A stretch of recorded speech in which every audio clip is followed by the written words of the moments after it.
残酷な天使のように少年よ神話になれ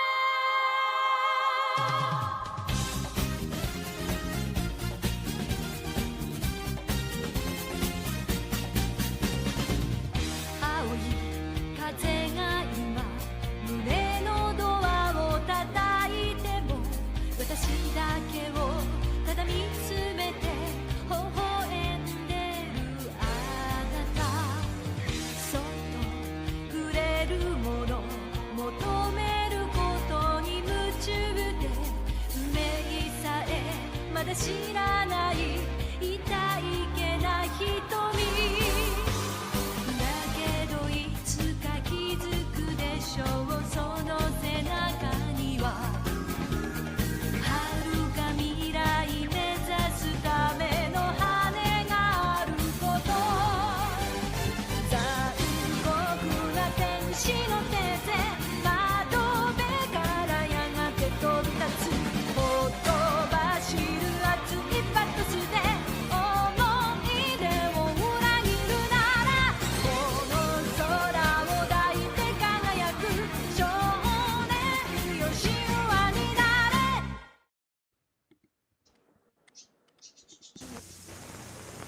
Mr. Mouth, Mr. Mouth. It's Mr. Mouth, the new game from Tommy that can't keep his big mouth shut. Mr. Mouth, Mr. Mouth.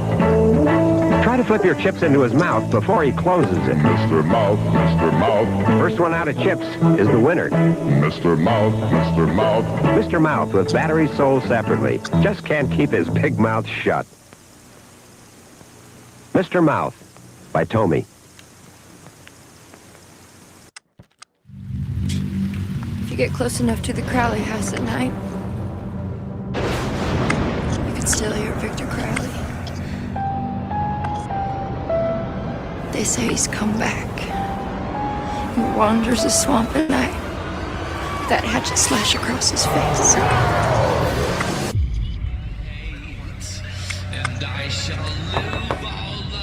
What do you want?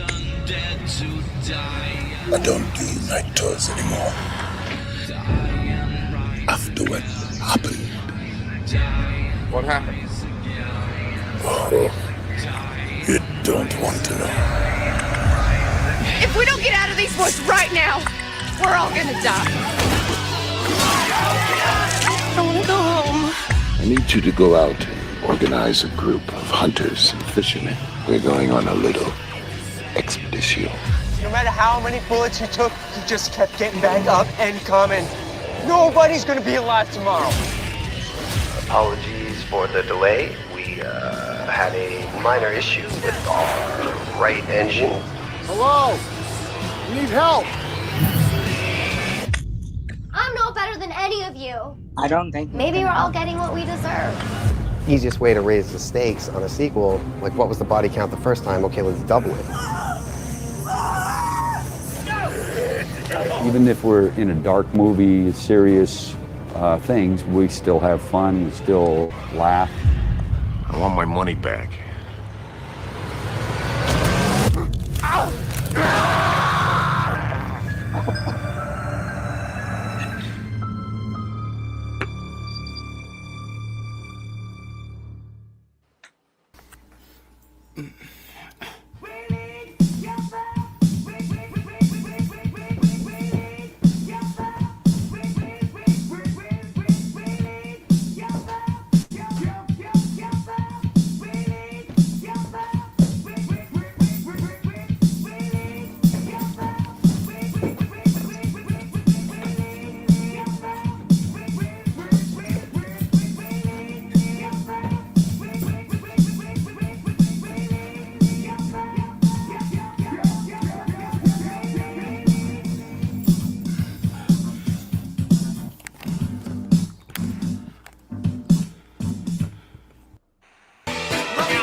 I didn't know we were on HBO.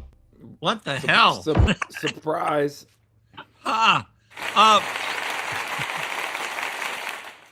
Hey, that monkey magic thing, did they say the power of fart?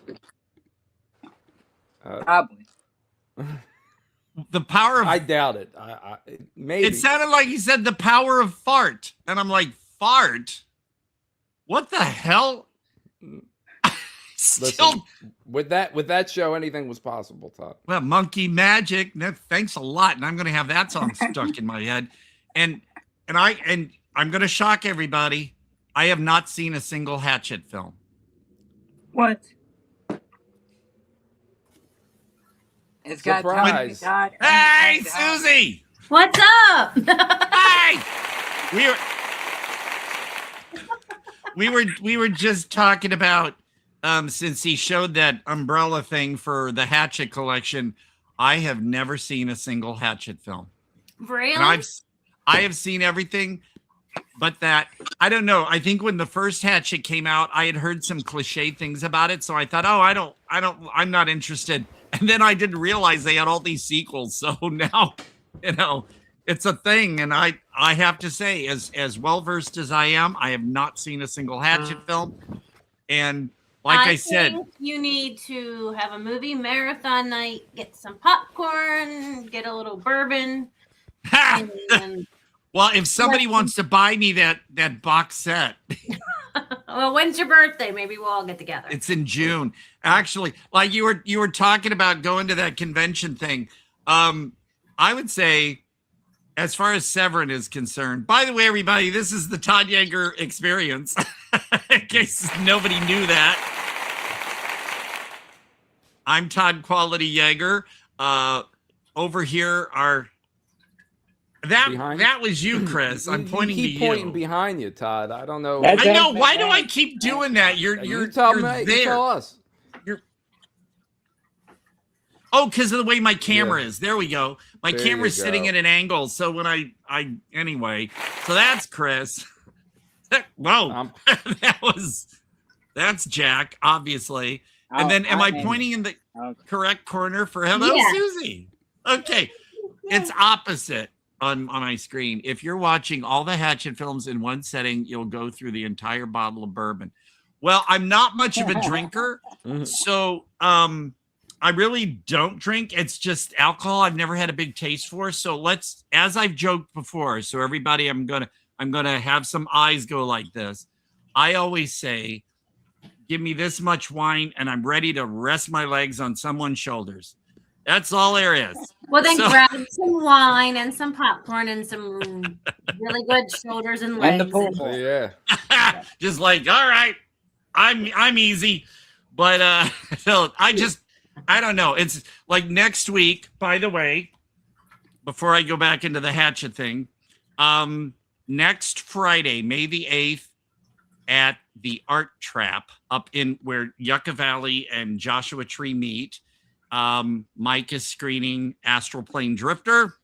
So that's next Friday. If you want to go, it's best to contact Mike. You can do it through astralplanedrifter.com or something. Me, I can book them too, Yeah. Oh, well, it's a very small venue. So Mike kind of wants, instead of. No, I'm picking on you. That's all. That's okay. We all like to pick on Todd. And then anyone who's in the Coachella Valley or High Desert on May the 30th at the end of the month at Atomic Buds with a Z. Yes, it's a dispensary and they have an event space. They're screening it. I'm going to probably have to wear a mask or something because I know there are going to be people lighting up there and everything during the show, during the movie. And I'm not really good with that. I'm not good with the smell. And also let's just say because of things, I am not even allowed to have medicinal marijuana. So I don't want that in my system. Say I get hauled in and I get tested, then I'm in big trouble. And it's not that I have any past convictions or anything. It's just, it's a thing with I can see Todd now running, like running away from the crowd. People so chasing I'm them, gonna. blowing It's gonna be smoke. interesting being there on the 30th, but it's local. It's only like maybe at the most 4 or 5 miles up the road from me. So, but anyway, so that's that. Now, yeah. As for Hatchet, when I first heard about the movie, there were some cliches about it that I thought, oh no. So I just never bothered with it. And then there's all these sequels, and I don't know. Maybe if it's on one I of can't my. believe you weren't naked 2:30 in the morning watching Sci-Fi Channel and was like, happy yeah. You know, I haven't tuned into the Sci-Fi Channel he in wasn't? ages. I didn't even realize they still existed. Still have those great like sci-fi made shark. Yeah. The Puss versus Crocodinosaur movies. Oh, they end up on Tubi as soon as they hit. Well, that's what I was gonna say. Everything's on Tubi now. So does Sci-Fi even do it anymore? Well, the thing about I think- Sci-Fi was Sci-Fi was trying to pull in viewers by starting to allow more F-bombs and stuff. And I think the last thing I ever saw was, what was that one called, Blood, about the people in a race and their cars ran on blood. I mean, it's not the movie Blood Car that came out years before, but it was a series. And that was the last thing I ever saw on Sci-Fi. And Tubi, I'm hearing complaints that they're adding more commercials. And my word to anybody connected to Tubi, you need to let the credits roll. Stop cutting the credits off, because if there's an extra scene or something, you're screwed. You don't get to see it, because Tubi like immediately wants to start running another program. They'll say it'll start in 5, 4, 3, 2. It's like, no. I want to watch the credits. You can't. So They don't let you X off of it. I can't find anything, because they only give you so many seconds before it's going to go to the next thing, that you're like scrambling trying to figure out if there's a way to stop it. But I don't know. I haven't been able to figure that out. Yeah, because they fast track the credits too, because it's like watching it on basic cable. Because as soon as the movie is over, it kind of goes squish to a little thing. Yeah, it's an ads world we're living in. It. Thank you, Quaid. Yeah. It is. To answer your question, though, all 4 Hatchet movies are available on Tubi. Okay, I'll There you just go. have to do that. And I didn't realize how many there were. I thought there were like 5 There or are 6. 3, and then the 4th one is not Hatchet 4, it's Victor Crowley. So it's Hatchet, Ooh. Hatchet 2, Hatchet 3, and then Victor Crowley. See? And they all take place in the Honey Island Swamp in Louisiana, where I used to live. So there Oh my God! Wow! Wow! So I've been to that swamp, which is one of the reasons why I love that movie. But And Very you know, cool. here in the beginning of the show, we just kind of do little things before we get to the main stuff. But I did want to talk about something that happened to me last weekend, that at work, because as you know, Suzy, I work at a theater, and this was crazy. And this woman, we were swamped. We've been swamped. You know, Michael started. Super Mario's still doing good. Michael started this week. It's Prada, and people were just, when people saying theaters are dying, no, that's streaming CEOs trying to get you to, because people were. I got to work at 4:00. I was shocked. The lobby was jam-packed with people. They are just pouring in and pouring in. The line for concessions went all the way to the front door. We have a massive lobby. It's just insane. So this woman at about, I don't know, about 6 or 7 o'clock last Friday, she comes zooming up to me. She was like in her 60s. And she's wearing this dress. I figured, we got some ritzy people from the country club gated communities. And she comes zooming up to me with her eyes wide and goes, "Whoa, can I?" And before I could say no, she grabs my beard and starts braiding it. And within like 30 seconds, I kid you not, she was like, she had my beard braided. And I'm sure Chris will pop up photos of some. We actually have I was stunned, and I was afraid to, because she was like on a mission, and her husband, this cranky cuss, comes walking up and goes, "Leave him alone." And she's like, oh, I'm, you know, and he goes, I'm going to go get something to drink. So he walks away and goes over to the bar.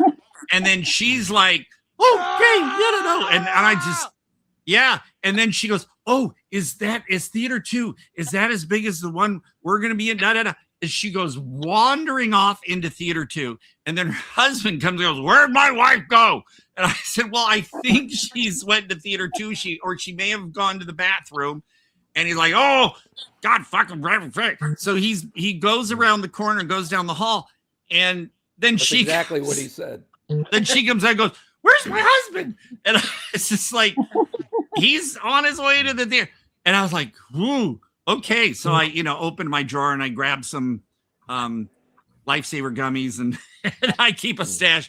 So then an hour later, and we are swamped. People are still pouring in. Here comes paramedics. And they're coming through. And I thought, oh, what are they doing here?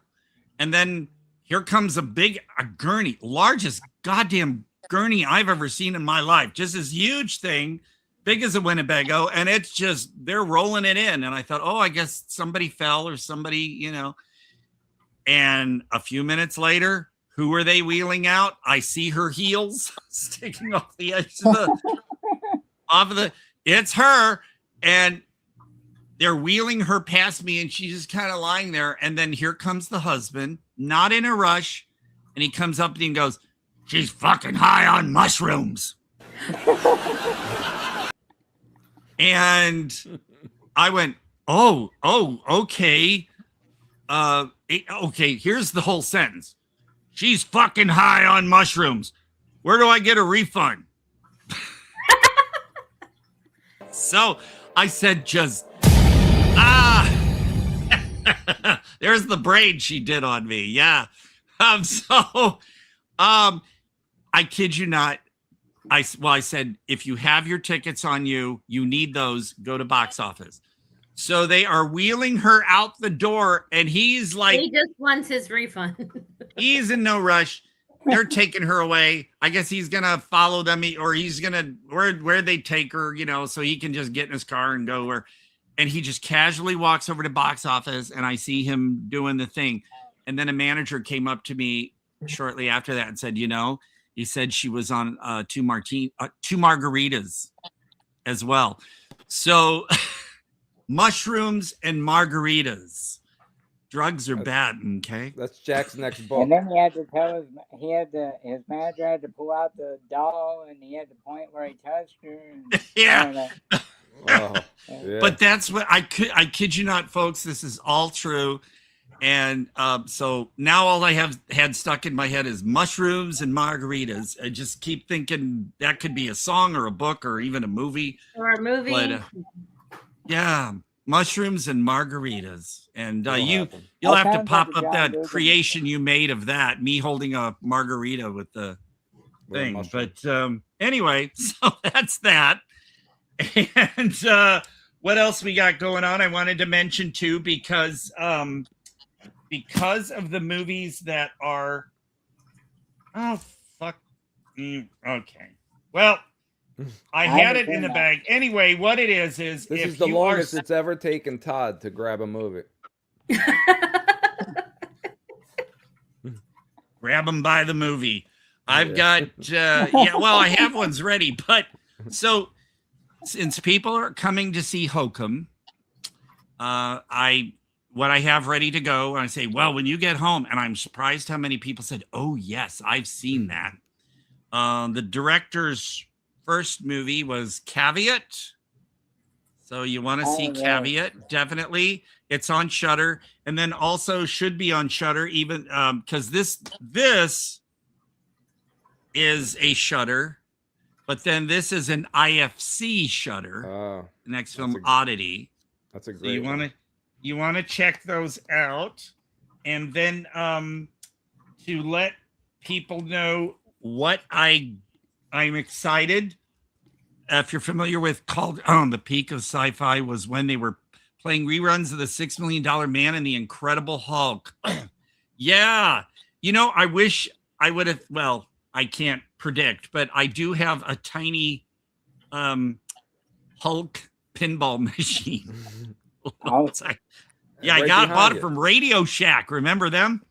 Oh, So, yeah, looking forward to Hokum. I know I haven't had a chance to see it yet. But for those, as far as the boutique labels go, if anyone is familiar with Cauldron Films, they have at least now up to 30 releases, I think. Oh, their two latest are Lucio Fulci's Conquest, which, yes, it's a bad film. They do a lot of Fulci films. Well, this one is it's got a 4K of the movie, a Blu-ray of the movie, a Blu-ray of extras, the CD soundtrack by one of the Goblin people, and from the band Goblin. It's got not a regular book, goblins. and if you go to like Diabolic, I don't know about the Cauldron website, which is funny. Diabolic DVD said for US orders you had to go to the Cauldron website, so I did. But who shipped it to me? Diabolic DVD. So I don't know how that works. But if you go to Diabolic DVD, this is listed as out of stock. I don't know if you can get more. Check the Cauldron website. But if you like bad Fulci, because this movie is batshit insane, that's why you got to have it. And then also, because Cauldron usually releases you can pre-order 2 titles. Like maybe next month they'll come up with another 2 movies that you can pre-order that'll be 6 months away. That's how they work. But the other one is Jack the Ripper from 1976 with Klaus Kinski. Now, I'm going to make a point. I am not a Jess Franco fan. I am not. This is a Jess Franco film. But I collect Cauldron. I have never seen this one. And I did like, what was it? The Spanish Bloodbath from Vinegar Syndrome that had one of the Jess Franco early Gialli. Yeah, I think that's I mean, I like that one. But mainly he's basically concerned with just naked gals and lesbians, vampires and stuff. And we know how much you love them. Yeah. And I know there are people who just absolutely adore Jess Franco, but I even bought Eugenie Desaad on DVD through Video Watchdog when that existed. And I just thought, oh, this sounds fun. And oh my God, it was shot like an early, like Breaking the Waves, Lars von Trier. It was just really like cinematography. The dubbing was atrocious. And of course, yes, it was just get the gal naked, have her make out with another woman, or just have her have sex a lot. And I was just like, okay, I'm bored.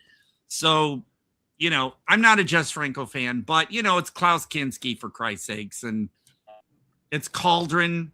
And this is a deluxe set as well. Came with a big poster and the 4K and a Blu-ray. So Cauldron's expanding to 4K now. So you want to get those. And then, of course, Chris, because I was going to forget. Okay. Yep. Forgotten Gialli number 9 from Vinegar Syndrome.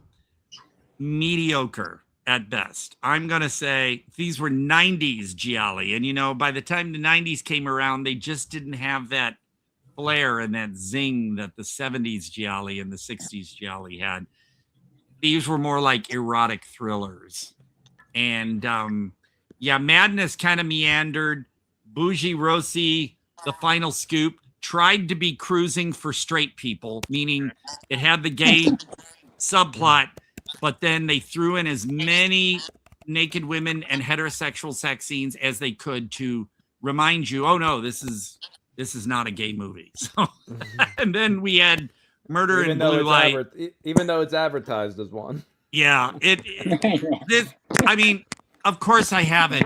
I have the previous 8 volumes. I love Gialli. I'm gonna, if it says Gialli, I'll probably buy it. Or Giallo, but this one, mediocre at best. It's okay. Yeah. So there you go. Yeah, it's getting terrible reviews everywhere I see. There are plenty of other Gialli that have not been, and maybe it's rights and stuff now. By the way, Celluloid Dreams put out a notice that Black Belly of the Tarantula will be delayed a little bit. They didn't say how long. but I have not received my email yet saying, you know, pay for it now, because all I could do was click on pay later on their website, because at the time there was a snafu with PayPal and stuff, and no matter how I tried to order, it kept failing. So hopefully we'll be able to get that, but that's coming soon as well.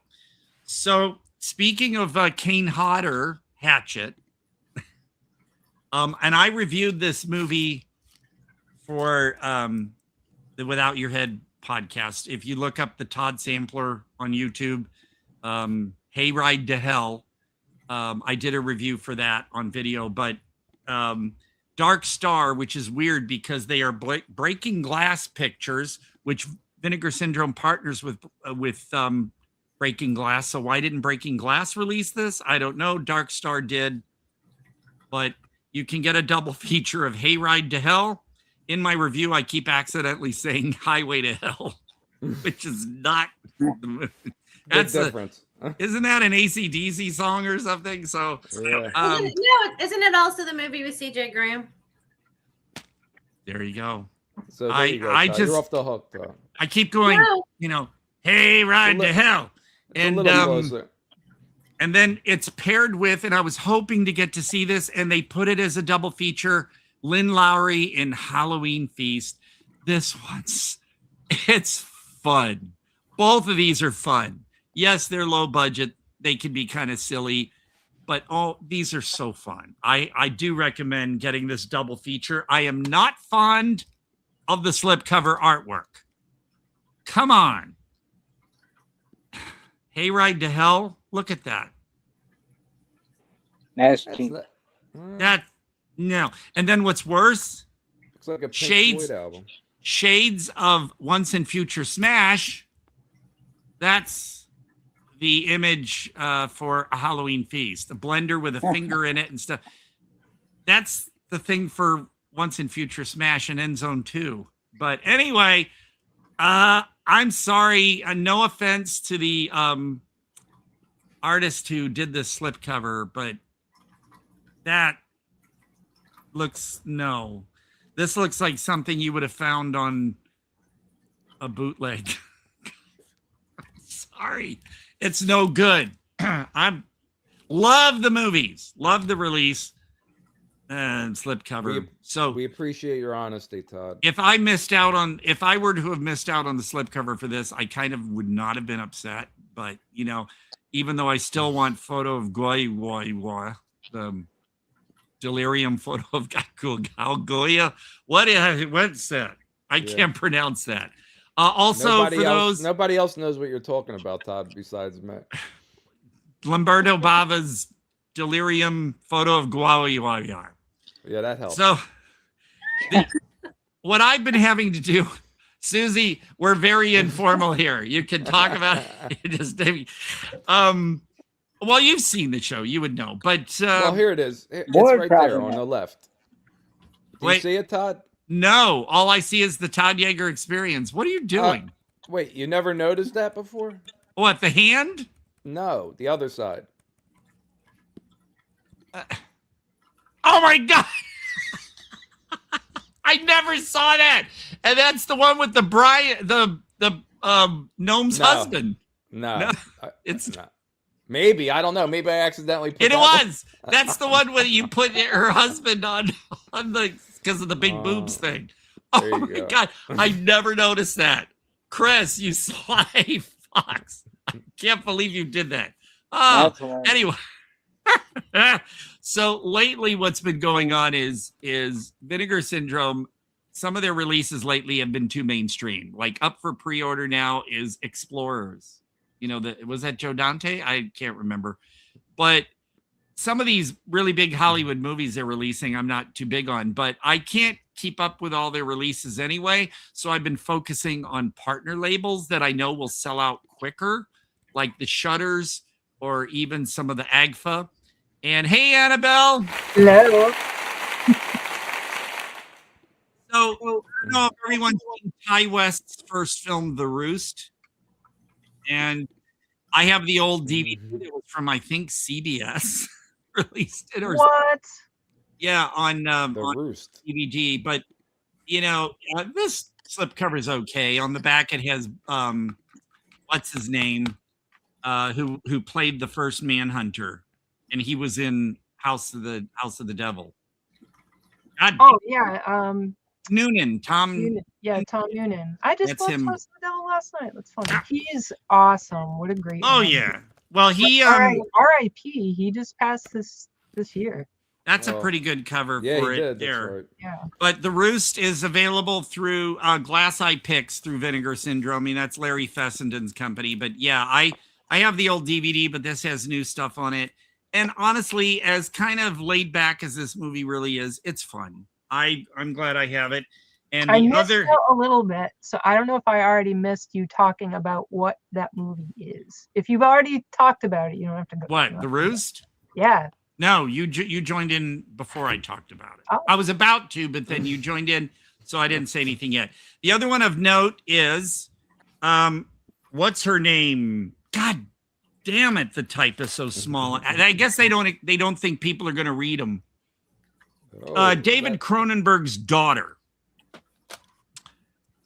Her film Humane, which is kind of more like a chamber piece. It takes place in one setting in a house. Is that a DVD? This is a Blu-ray. Oh, okay. Looks a little big. No, Vinegar Syndrome it is, doesn't put out DVDs anymore. Only Blu-ray and Blu-ray 4K combos.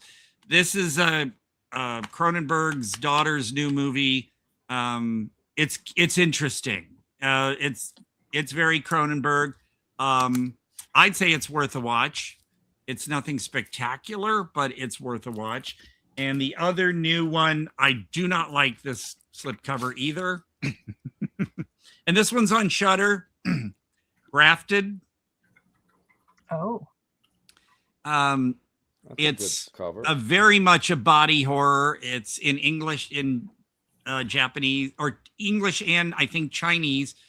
It's shot in New Zealand. It is a New Zealand film, but there's Japanese language or Chinese language in it, as well as very, very New Zealandish.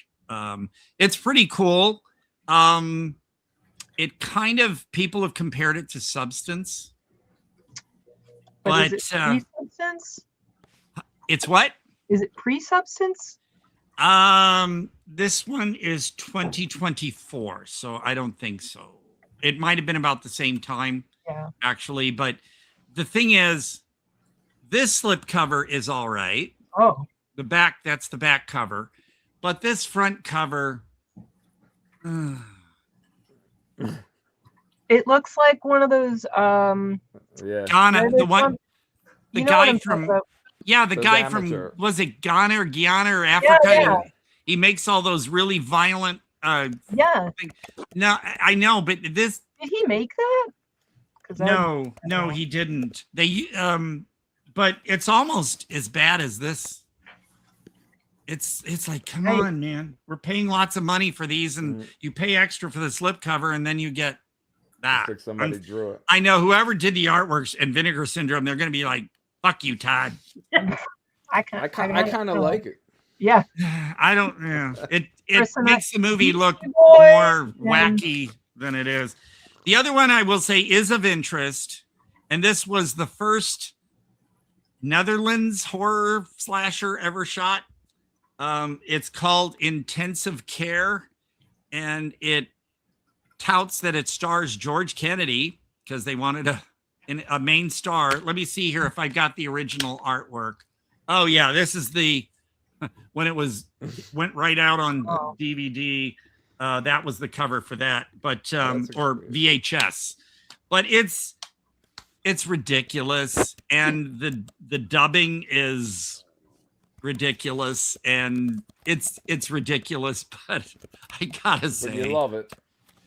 Yeah, there's so much, like for instance, whenever there's a scene where a person's hand is George Kennedy, he winds up burnt in the beginning of the film. So there's a different actor playing him burnt through the rest of the movie.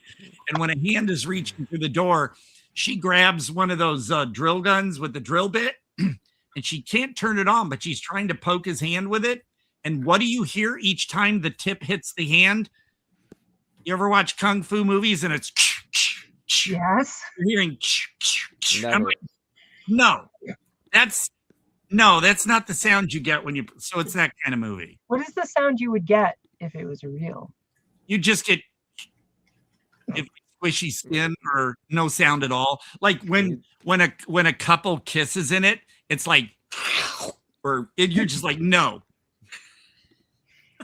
There's George Kennedy. Yeah, he's in the opening segment, and then there's a couple. Decided. I love this stop your trailer, Tom, experiments. so I have to watch it. Idiots. Don't they know this is unprecedented research?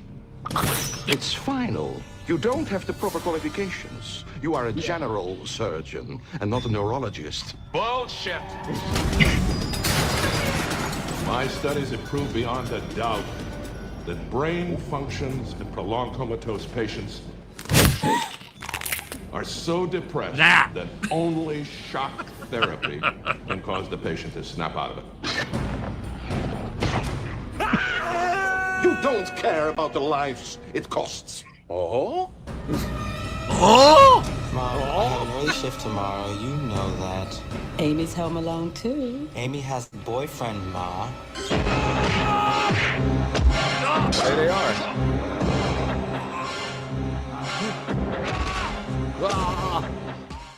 It has a lot of similar It's like things out to of one of those. movies. It reminds me of the old Lone Wolf and Cub movie, or if you watch Shogun Assassin, when the guy says, "I am the supreme ninja," and the other person goes, "Whoa!" And so when George Kennedy did that, I could not stop laughing. There's so much about this movie that you'll be howling and enjoying it. It's very odd for a slasher. I was trying to not laugh out loud while it was playing. Well, I muted myself. That was it would not be the kind of slasher if they made that here in the United States. It wouldn't have turned out like this, meaning there's something very, I want to say almost European about the the way it looks and the plot. It's very strange. It's I did say the Netherlands. Yeah, and they said they recorded the movie in 2 languages. I'm not sure if the actors all spoke English through the movie, but Vinegar Syndrome only gives you the English. And it is the full cut of the film. Apparently when it was first released on video, whenever it was cut a bit. What's the title of that one again? It's called Intensive Care. Annabelle's ordering it right now. Well, I got to warn you, if you buy this, it's going to cost you about $27.99. Really? Yeah, $24.99 if you get it without the slipcover. You have the option, you can select standard, but I'm the slipcover guy. So this rating seems very unfair for what I just saw. What? The IMDb rate? Guess what the IMDb rating is? It's 4 point something, right? Or No, 5? It is what? down. 3, 2, It went down. 2.9. That sounds about since right. we showed the trailer. It sounds about right. Susie, have you seen this one? I haven't seen it. No. You got to see it. As you're saying movies, I'm just like adding them to my list.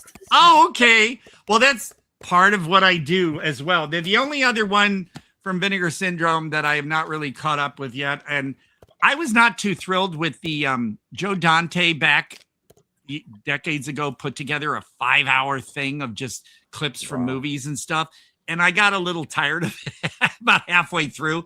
But that one I haven't finished. But I still need to watch the from AGFA and Something Weird, the Crazy Kids Video Party. It's all short films and like Fun in Balloon Land, The Big Bad Wolf. These are from 1957, 1965. Polly Pockets, Princess and the Magic Frog, Kingdom of Crooked Mirrors, stuff like that. And it's just all really, I mean, this is the stuff you take drugs and watch. This is, yeah. And a lot of these collections, like the one that I missed out on, the intermission video party, where it's all like drive-in intermission stuff. I missed out on that. The slipcover edition disappeared like that, and people want over $100 for it. And then the standard edition I forgot to buy, and I think that's gone now too. So, but I did get the Crazy Kids Video Party, so it is very trippy. Well, you know, shit back then was just like mind-bogglingly. We thought it was normal when we were kids. Like, oh my God. What year was that, Todd? Well, they're varying years. This was released several months ago. But it's mainly what, like 60s, 70s? All of the stuff on it, yeah, 1957, 65. Polly Pockets just says 1960s, 1965 and 63. And they're, yeah, it's, and of course they have their supplemental stuff as well. So this thing's packed. But yeah, if you can check it out, if you really want to like weird your mind out for a while. But other than that, I'm looking forward to later. I guess most everybody had a chance. We're going to be talking about Top of the Food Chain, or as Lionsgate Avalanche through Lionsgate released it as Invasion. And it's a ridiculous title because if you try to look this up on Amazon or something, you get 1,000 different movies before you come across this one.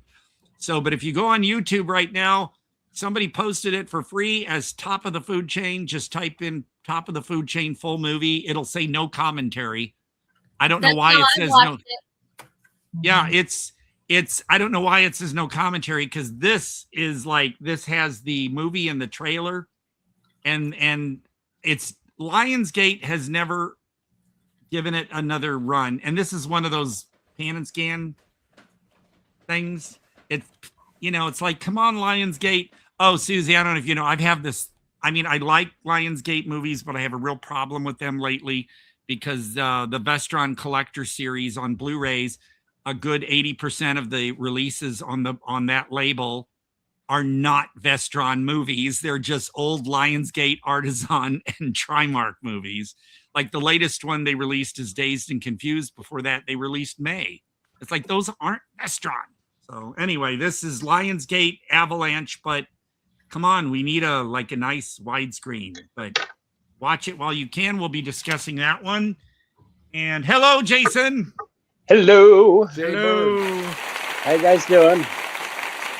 All right, we're just kind of doing our intro, and I'm really excited too about discussing a blind bargain, because why are you laughing? It doesn't only works for Annabelle. I say Susie. Todd. What? What? What do you want? No. Well, no. Now I forgot what I was going to say. Oh, when did they change the movie to the title? Oh, Invasion? Yes. I don't know if it aired on Canadian. It's a Canadian film. As they say, it's very Canadian. I guess when it was aired on TV in Canada, it was Top of the Food Chain and in some screenings. But as soon as it went quickly to DVD, Invasion, because you can see when the title comes up on the screen on your TV, you can tell that it was video generated. Gotcha. And I think Invasion is such a dumb fucked, you know, it's like it's too easy. Remember that great action movie with Kirstie Alley, and it was called Shoot to Kill. The original title was In the Hall of the Mountain King. Oh. I never heard of either title. Okay, Yeah. well, it's Kirstie Alley and who else? I keep forgetting. There another title? Well, In the Hall of the Mountain King fit the film perfectly because it takes place in the mountains and all that. But Shoot to Kill, it's so generic and so stupid. And so to change Top of the Food Chain, which in a way can be a bit of a spoiler for the movie by calling it that, but at the same time will intrigue you. Yes. And like, well, what do they mean? To just simply title it Invasion. It's like, come on. It's like they think not a great marketing move. They think that viewers are stupid and they want something that'll simple so that they'll rent it or something. It's like, no. Top of the Food Chain is how I like to call this. I'm glad whoever posted it on YouTube put it as Top of the Food Chain because that's the official title of it. What do we got coming up? Chris is going to surprise us again. No surprises. What? Is it the trailer? No, I was just putting the picture. Oh, well, yeah, I love that. I love that image. I thought you were going to slip us. Chris is always throwing shit up on the screen and usually to surprise or embarrass me. Oh, in a good way, Chris. You know, Okay, I laugh every time you put up something. You make me like sound evil, Todd. You've never put up my video from college. There, I love that. I love that. Oh, that's the actual poster, yeah. And then, of course, Chris changed it for the show, but I don't know if you have that one handy. Let's just say I relate to the scientist guy. Carol Lamont. Yeah. He's me. Yeah. I'm just the Detroit version. And The I'm a little atomic more scientist whimsical. from the Academy of Atomic Science or something. The way they play it out. Well, if you look into that. I'm not sure how to take that because isn't he kind of like a scientist, but who's kind of inept? Mm-hmm. Yep. Well, okay, so so we're talking about it. Everybody, do you want to talk about Top of the Food Chain right now or do a blind bargain first, or what do you want to do? I'm up for anything. Whoa. What do you? I'm down. It's your show, my man.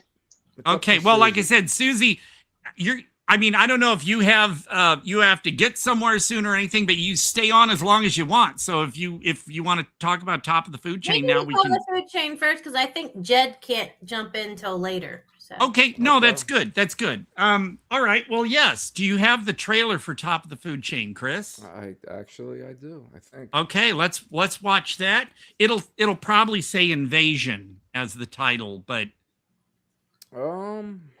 I found it as Top of the Food Chain on YouTube. Yeah, I think it was Top. Yeah, but I mean the trailer. When you watch the trailer, I think it says Invasion. Yeah. Well, Chris will find it. But this movie is on my list of all-time favorite movies. It's got a flair of that old. I always said it's like if David Lynch directed a humorous alien invasion 1950s small town movie. That kind of flavor, because it's very odd and very strange. And I'll mention specifics, but it kind of also reminds me of, now get this. Oh, he's got it. You will find it peaceful here. A tad too peaceful, I fear. Have you been experiencing reception problems? Darndest thing, isn't it? An intergalactic surprise. Just dropped in Would you like to perform the copulatory act with me? on Small Town America. Did my wife put you up to this? We think there may be something. Really good part. Aliens. Some kind of monster. What the heck are you guys shooting at? I've discovered the dead remains of a human corpse, deceased, in the lumpy part of town outside of town. She's not winning any beauty contest, that's for sure. They've got a hunger Would you like to perform the copulatory act with me? for sex, What? murder, Why are you doing this to us? We're here on a taste test. and gourmet dining. It's like some kind of eating thing's going on. Lock the doors, watch the windows, stay clothed. Brace yourself for extraterrestrials, Wow. space slime, and the catch of the day. Campbell Scott, Fiona Lowy, Tom Everett Scott. Any way you slice it. Is this your liver? It's the year's tastiest sci-fi comedy.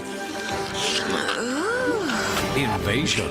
I'm not going to die. If we work together, that won't happen. I stand corrected. Granted, the trailer does give away some things. Always. But Yeah. yeah. That's the sad part of it is But some if, of the if there little was aliens, that's how they are, man. It's definitely how they are. Well, like I said, it gives away a few secrets, but oh well, what can you do? But it reminds me too of one show we'll have to talk about homages. I remember it's my prom date if she would like to perform a couple track with me. She said just want to be untied. Oh my God, Ward! Give that man an award. Oh, yeah. Goodness gracious! He's only kidding. There's a director named Christopher Nim who likes to do like what Larry Blameyer did with like The Lost Skeleton of Cadavra and Trail of the Screaming Forehead and other movies like that. But Christopher Nim does the same thing where he makes these movies kind of look like they were older films.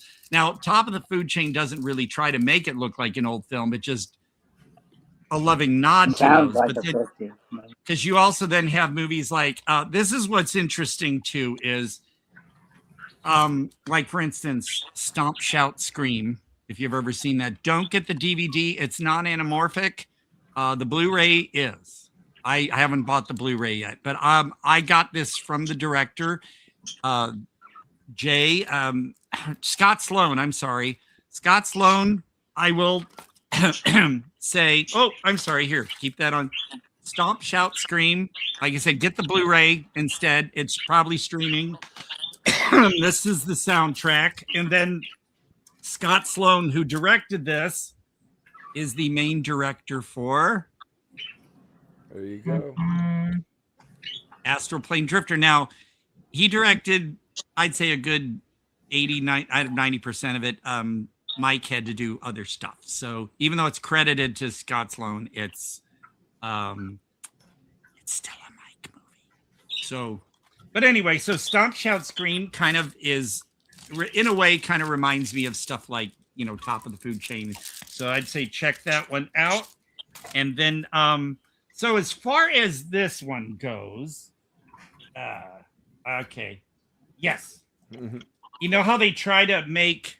What's going on over there today, Todd? It's like some eating things going on.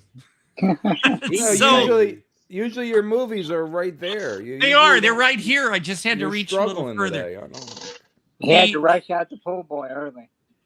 And did you notice the decor, the production design, all the interiors, the furniture, everything has this kind of lost, either 60s or early 70s look about it.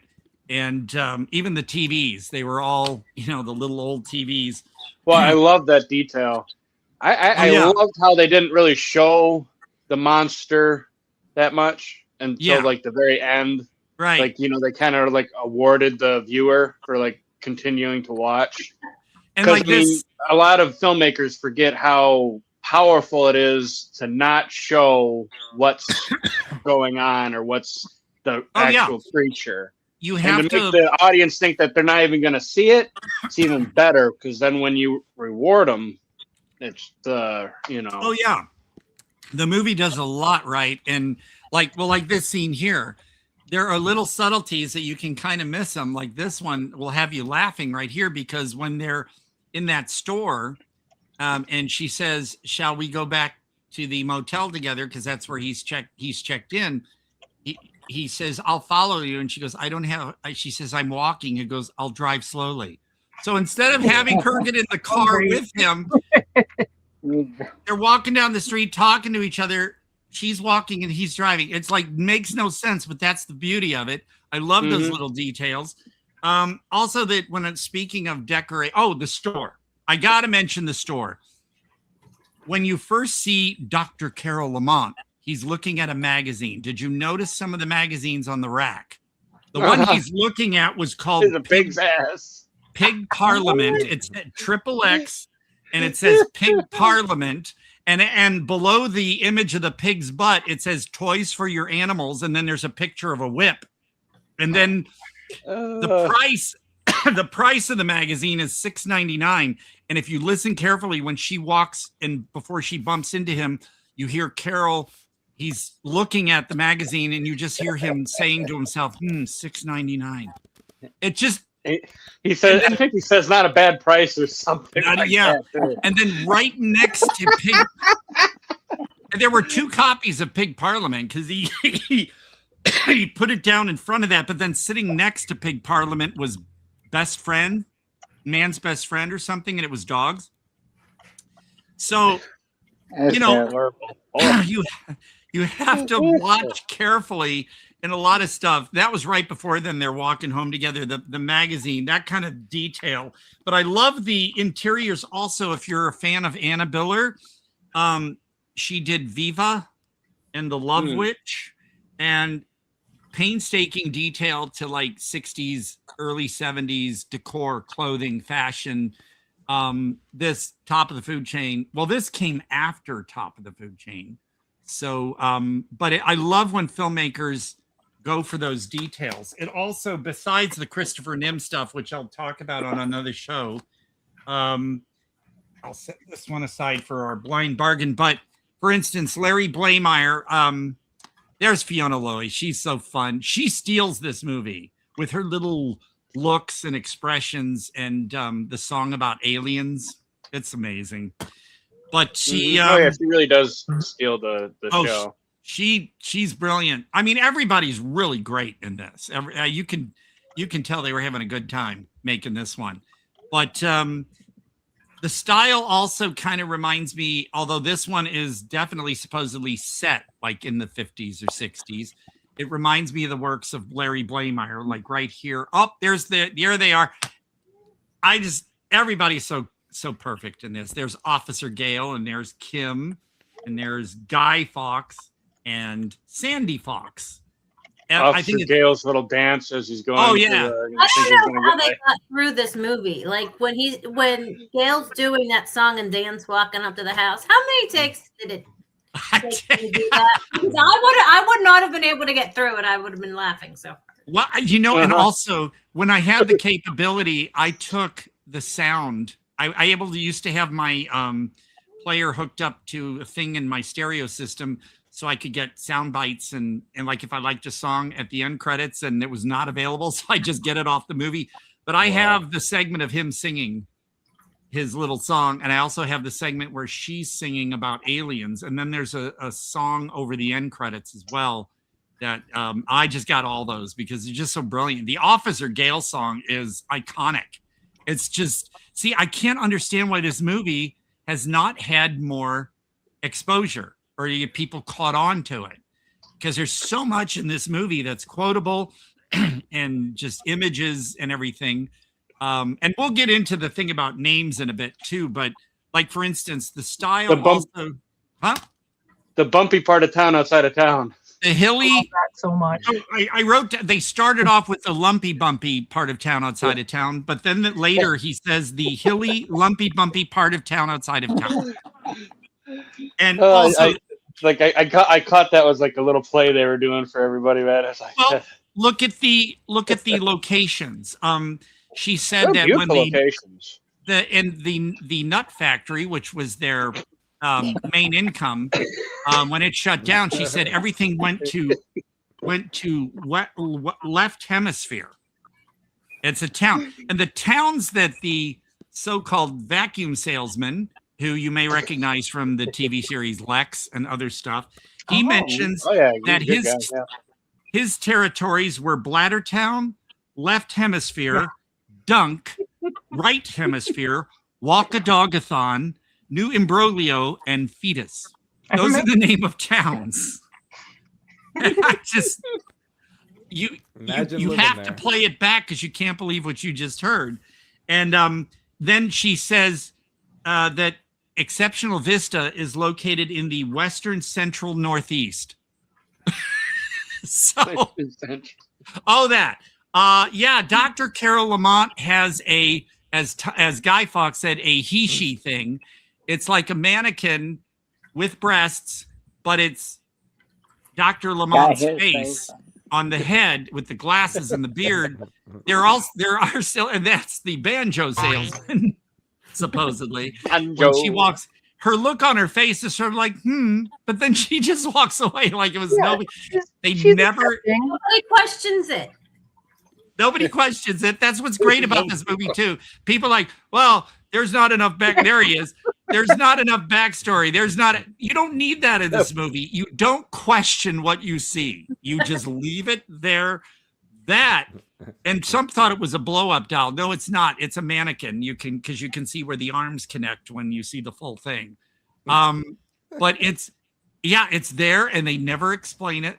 And later, when Guy Fawkes says, "Oh, I hosed down and washed your Hishi thing," the little look on Campbell Scott's face is sort of like, "Oh, okay." But again, no explanation, and I think that's perfect. Then what else was there? Okay, let's talk about their names. If you're astute into the old sci-fi 50s science fiction movies, a lot of the men's names, especially the doctors or the scientists, had gender neutral, or some would say more female names. Like you have Dr. Carol, K-A-R-E-L, Carol Lamont. You have Mayor Claire. There's Jan. That's the guy that was in the beginning who ran away with his pants down. That's Jan Bathgate. You have Leslie, Dana, which is Deputy Dana. Officer Gale. Michelle, who's Michelle O'Shea, the vacuum salesman. And Jackie. They mention a guy named Jackie. And the only guy who has a guy name in the entire movie is Guy. So, that's great. And we're gonna a little bit of spoilers here. People know we will do that on this show, but when the brother and when the sister introduces the brother. Yeah, you're taking the words right out of my mouth. I was about to mention that. How they greet each other. You're just like, but you don't know that they're brother and sister before. A lot of affection. Then they go, "Oh, this is my brother." I'm like, "Oh my God." Yeah. They catch you off guard with stuff in this movie. That set the tone for the movie right there. Oh yeah. And plus when he's looking at Pig Parliament. But you notice the movie itself, I would say that if this were, let's see, if there a rating on the back of this, it says it's rated R. I don't believe that. What do you think it is? Oh, it has to be. It was a PG-13 at the most, but it says it's rated R. On IMDb, it says it's PG-13. There you go. See, sometimes these are wrong. It's just like, for example, off topic for 1 second. Oh, there's Michelle O'Shea. Like, for example, this movie also, it's funny too, because Lionsgate through Avalanche through Lionsgate released this first in this plastic case, which is kind of cool. And then they released it just in the, I haven't opened this one yet, but they released like this. What are you waiting for? Because I can watch the plastic one. What's up, guys? Only tuning in now. Oh, Dean. Oh, it's great. You will eat this up. If you don't, I recommend getting the DVD, whichever way you get it, in the plastic case or the black case. Buy it. You should have it on your shelf. Otherwise, I love it, Dean. It's currently free on YouTube. Somebody posted it as Top of the Food Chain, its original title, but it says Top of the Food Chain, no commentary. I don't get that because there never was a commentary for it anyway. But trying to get around to you. Go ahead. Huh? Oh, no, go ahead. I was just gonna say, I'm wondering if they're trying to get around like YouTube suing them or something, because I think you can have a video as long as you have a commentary track, like you're educational or something like that. So I wonder if that's kind of like no commentary. So if you catch us, we did tell you that there's no commentary. So yeah, but I always thought of the movie as a PG-13. I never saw anything. I've seen PG-13 movies that were absolutely filthy. And this movie is not that. It never, there's real, well, except for the he-she breasts, but that's a mannequin. There's nothing really that warrants an R rating to me in this movie. There's no cussing, except when he says the word bitch. Incest, which I think usually raises it up. But well, kids. Now, Todd, you work at a theater. If there was some like little child that went in to see that, what would you think? Would you be like, eh? I'm still a PG-13 because we've had some PG-13s in the past 10 years that I was like, oh, okay. I've seen full frontal nudity in a PG-13 film. Well, and even with cussing, you are allowed to say the F word once in a PG-13 movie. See, that's weird because in Thelma, the movie that was out a couple years ago, with was it Parker Posey and anyway, Thelma was PG-13, but they said fuck 3 times. See, I don't think it's a rule that it's only once. The only thing about PG-13 is you cannot say fuck if it's in a sexual term. You can only say it, fuck you, this fucking dog, whatever. Now, back in the 80s, they were trying to they were working on it. I remember My Science Project dropped the F-bomb. That was like Disney through Touchstone, but Permanent Record with Keanu Reeves. Great. That was a PG-13, and they said fuck 5 times in that movie. So even Shakespeare had incest. You are right. Yes. Well, The Monster Squad was a PG-13 movie, and I felt like that one had more stuff in it than this one. Did it? Did it just have balls or nards or whatever? I mean, they even showed the girl who was supposed to be a virgin, but she wasn't. Like they showed her topless in it. And... Yeah, see, in the 80s, they experimented a lot with PG-13, seeing how Little they could. Shop of Horrors was another one. I remember that was a big deal at the time. Little Shop of Horrors was quite. Well, then, Audrey too had a potty mouth. But then you have a movie like Hairspray, which only got a PG, and then also Beetlejuice. Now, you could get away in the 70s with maybe an F-bomb. One, it would slip in there. Reds, the Warren Beatty film, that had the word fuck twice. I know it's funny how I remember all this shit, but look at Beetlejuice. When he grabs his crotch and says, nice fucking set, and all the scary images, and that was PG. That was not PG-13. So I don't know what goes on in the minds of the MPA, but why they rate what they rate. But for me, Invasion, what the fuck did I put it already? Oh, it's way over here.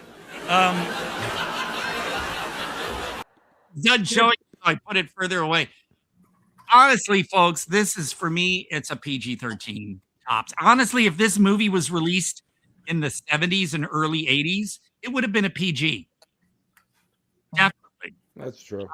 Yeah, I kind of miss the days of the PG grab bag where it didn't list why it was rated that. It just gave PG, and you could go in there and there'd be boobs, there'd, be cussing. It didn't whatever. Matter. Surprise. Yeah, it was a surprise. It was like getting those little ones that you can open up and there's a toy and stuff. You just never know what you're gonna get. And I mean, I know I can understand why they do what they do now because they gotta worry about kids, blah blah. But still, honest folks, rated R. Yeah, nobody worried about us as kids until it was 10 o'clock at night. Right. Yeah, I mean, it's I saw The Entity at I think I was like 8 years old in the theater. Yep. What?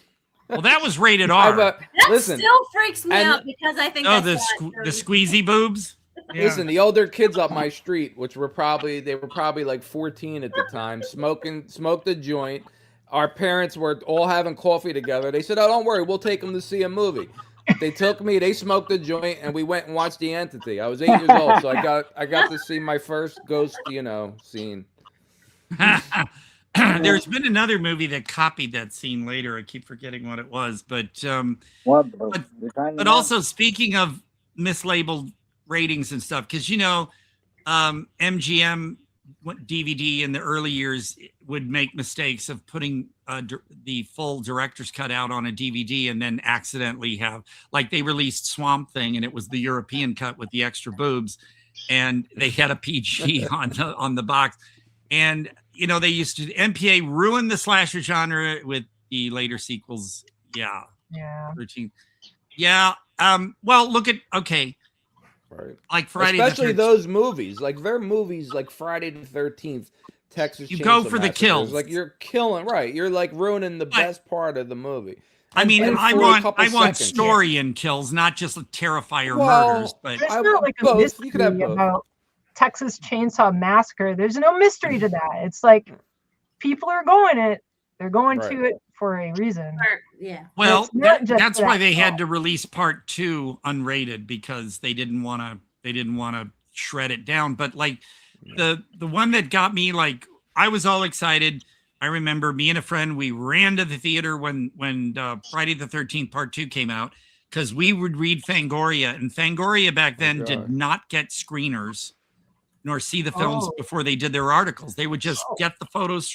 They would be sent photos. They would publish photos. So in the magazine, you saw a full shot of the couple in bed with a pole going through the guy's back. Yeah. And then there were other scenes. And we got to the theater waiting. Oh, here comes the scene. Here comes the pole. And then it shows the pole hitting the floor. You're like, what? Where did the scene go? And we were so pissed off. So you go to see Friday the 13th part 2 for the kills. You don't get those kills that you're expecting to see.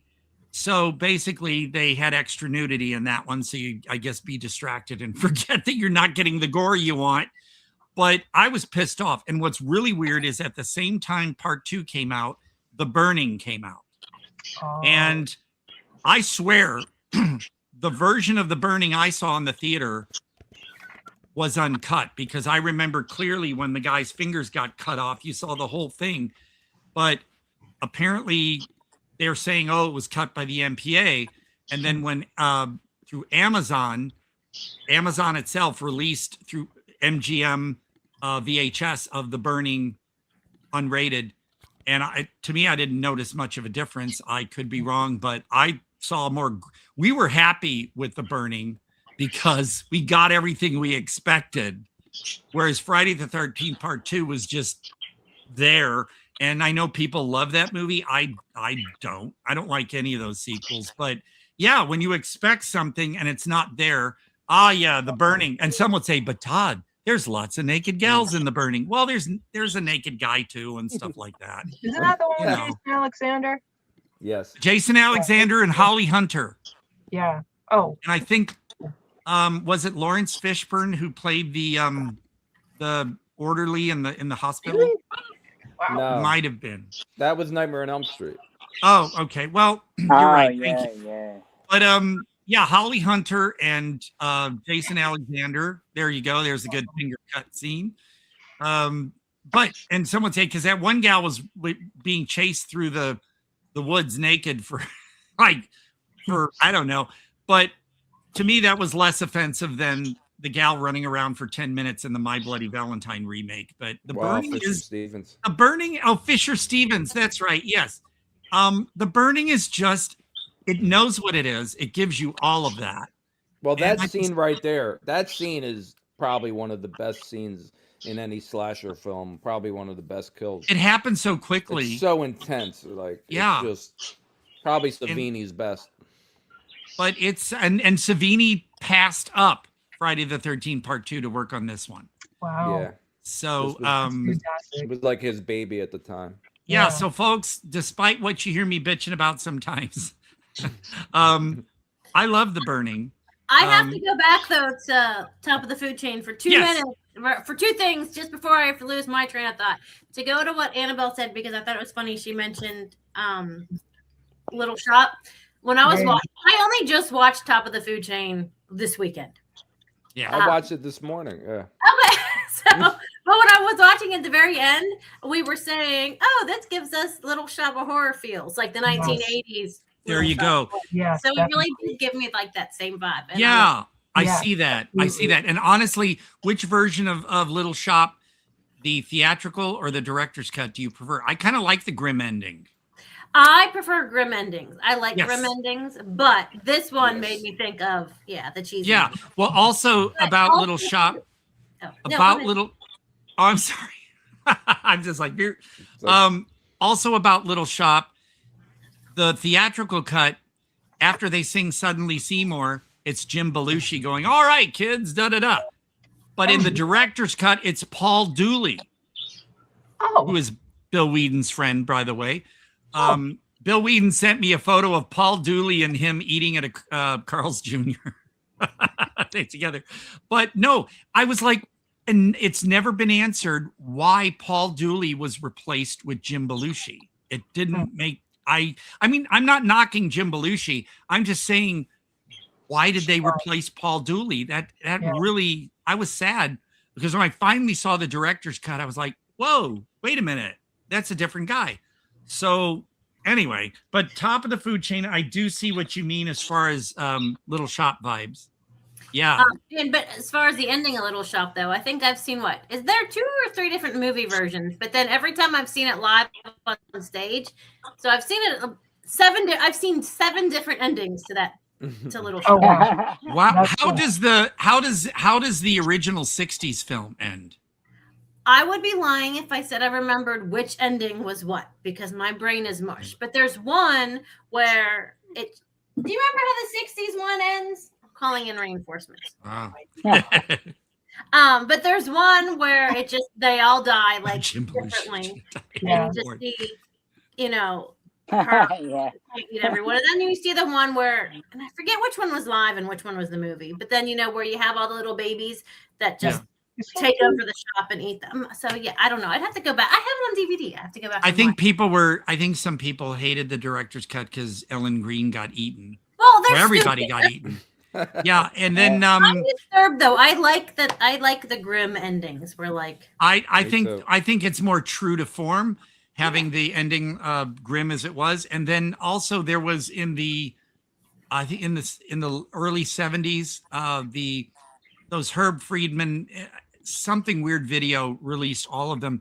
There was one called "Please Don't Eat My Mother," and that one is definite a Little Shop ripoff. Although in the commentary for that one, it's funny how the director said, "Well, this got an R rating," and the guy said, "No, it didn't, because there's a scene with a guy with an erection in the one scene in the car." Yeah, it's like that's not no. But the director, for some foggy memory, thought that the movie was rated R. It's like, no, that was an X. But yeah, Please Don't Eat My Mother. I have it. It's ridiculous. It's stupid. But I was collecting the something weird titles at the time, so I have it. But I see the cover of this on IMDb. What, for Please Don't Eat My Mother? Or which one are you looking at, Annabelle? Me? I'm looking at Please Don't Eat My Mother. Oh yeah, it's a bad movie, but so it was for the Times Square raincoat crowd and drive-ins around the South. I guess they would show. They weren't really truly X-rated, but self-imposed X. Basically, they were considered because they were a bit more sexual. They didn't really have any hardcore footage, but like I said, Please Don't Eat My Mother, there was the erection, and then I'm like, oh, that's definitely not an R. I guess it was certainly before the one out of the 80s with Rick Moranis. Right. No, that was 1980. Time. So I guess the 80s one was really, they progressed. 1986. I think it was one with Jack Nicholson, and at the end, Seymour's face is in like a flower. The flower opens, and so no.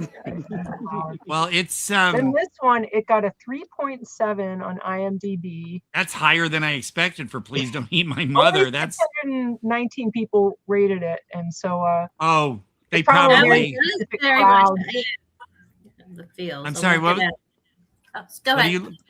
No, I heard you saying something, but your voice warbled out. Oh, I was looking at like she said, Please Don't Eat My Mother. I was looking that up on IMDb now too. So. It's worth a look just for shits and grins. The cover's funny.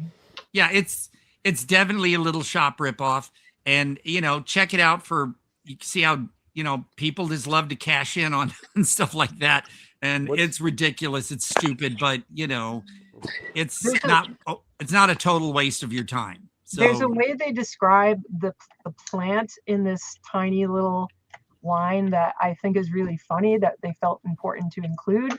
Yeah. A middle-aged man buys a plant with a sexy voice that develops a craving for insects, Wait a frogs, minute. dogs, and humans. Oh my God. I'm thinking of the movie now. Wait a minute. Was that He does have a sexy or- sexy voice in that I movie, guess so. man. Well, but we mean Please Don't Eat My Mother. I don't remember what I the thought you voice were talking about sounded Little like. Shop of Horrors. Yeah, that's what I was thinking about. Well, Well, I don't know. I mean, Oh, you hey, didn't find sometimes I out can you do did that kind that? of voice with Little Shop. You just never know. Well, We don't Levi know. Stubbs had a deep, sexy voice, but as far as Please Don't Eat My Mother, I haven't seen the movie in over 20 years, so Well, I don't we gotta remember come what back the. to the table and talk about our opinions. It's a. You don't like I the will women say it's a sounding bad like Little movie, Richard? folks. I mean, what the heck? But then for top of the food chain, also wanted to point out,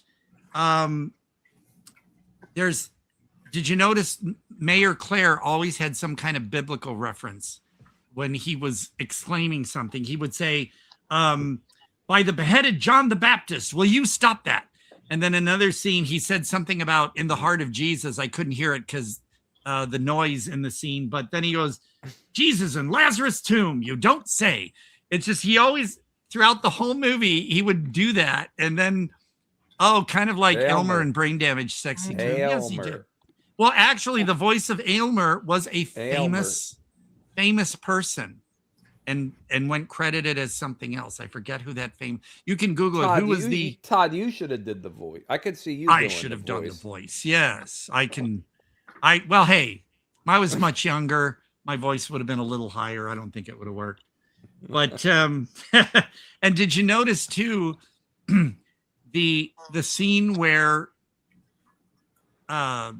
Carroll and Guy Fawkes are in the woods, and then Guy Fawkes twists his ankle or something, and the way he's telling him it'll be okay or something, and then the music swells and their eyes are locked, and you're like, oh yeah, what? And then he carries them, and then you're like, okay, what's going on there? But then at the end of the film, wasn't it great that he married all three of us? Listen, the comedy in that movie was great. Well, look at I don't know how they got through it though. Like, how many times I would not have been able to film that and not have broke character. Well, what about the whole? I would have been fired because they would have had to do each scene like 72 times because I was like, get her off the set, get her out of here. What about the scene in the VFW where they're all that green food and the weird Hammond organ music while they're kind of like dancing and all that green food? It just, like I said, whoever thought this up, yeah, and actually they were TV writers, I think that wrote it. Oh. And it's the kind of thing where I watch this movie and go, that's something I wish I could have thought of, or wish I could have been a part of, because it's right up my alley. All of the humor and the absurdity and the weirdness of it is just like every time they mention the Nut Factory. Yeah. Well, it's and then when at the dinner table, when Dr. Lamont says, well, someday I hope there will be vaccines for overpopulation, narcolepsy, and horn in the head. Oh yeah, that was so funny. Like, they never explain what horn in the head is. But again, like you said, they don't have to explain anything. No, and you don't want to. Works. You don't really want to know. You want to leave it at horn in the head, so your mind just kind of goes where. Agreed. But to your point, Top of the Food Chain is a better title because, just so you know, if you type in Invasion, 13 different titles with just Invasion. Yeah. Well, go on Amazon to Invasion look for the USA. Or look for the DVD on eBay or Amazon. You get 1,000 movies, or at least nearly 100 first, with titles that don't even have the word invasion in it.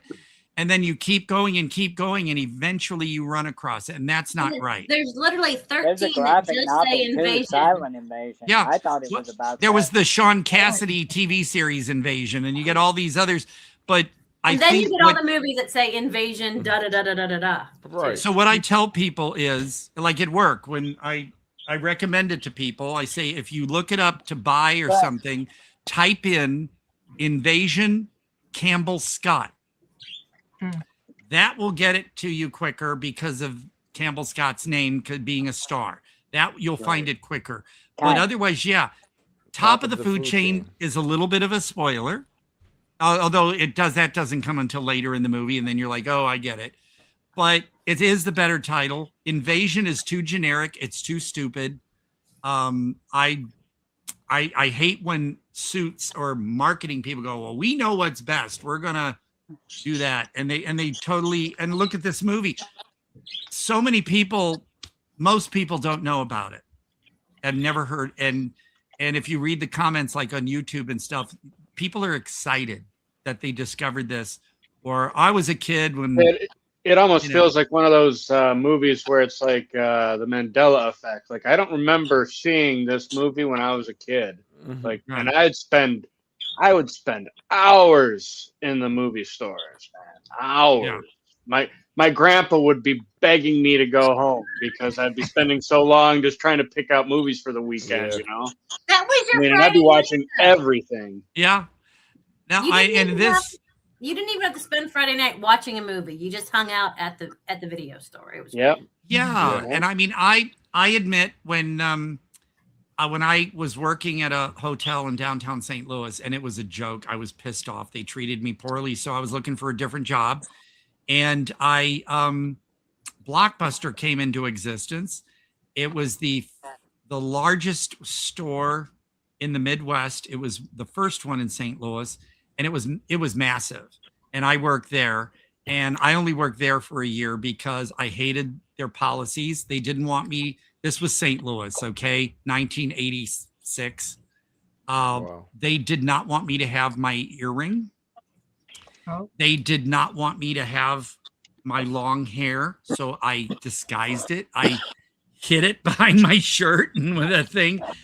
They were awful. Anything that wasn't rated, like for instance, the pilot episode of the TV show Kung Fu with David Carradine had a 17+ sticker on it because it was not rated. And I was like, there's all these things that have 17+ stickers that were not like R-rated. And the biggest I went thing, to Blockbuster for the new releases. I went to Video Barn for everything. Yeah, and the sad thing was too, like for instance, people had this weird thing in their head that they only wanted new releases. Like I remember somebody was wanting Wall Street. We had like 30 copies of Wall Street, but they were all gone.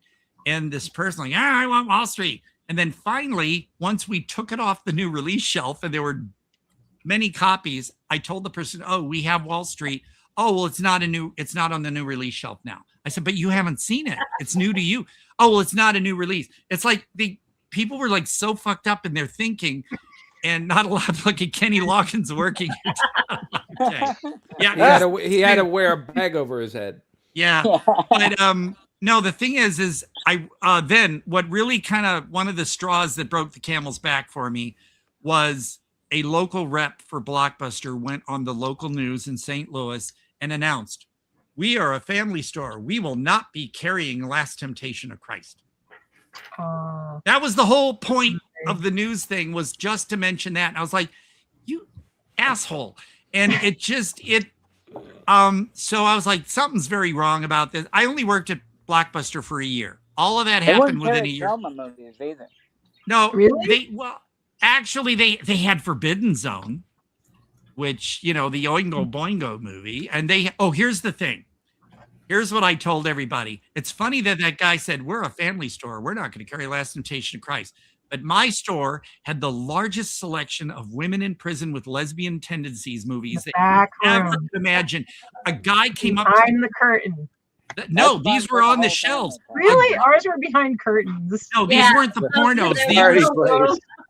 These were not the pornos. These were women in prison movies. And a guy came up to the counter with, I kid you not, a stack of 12 movies.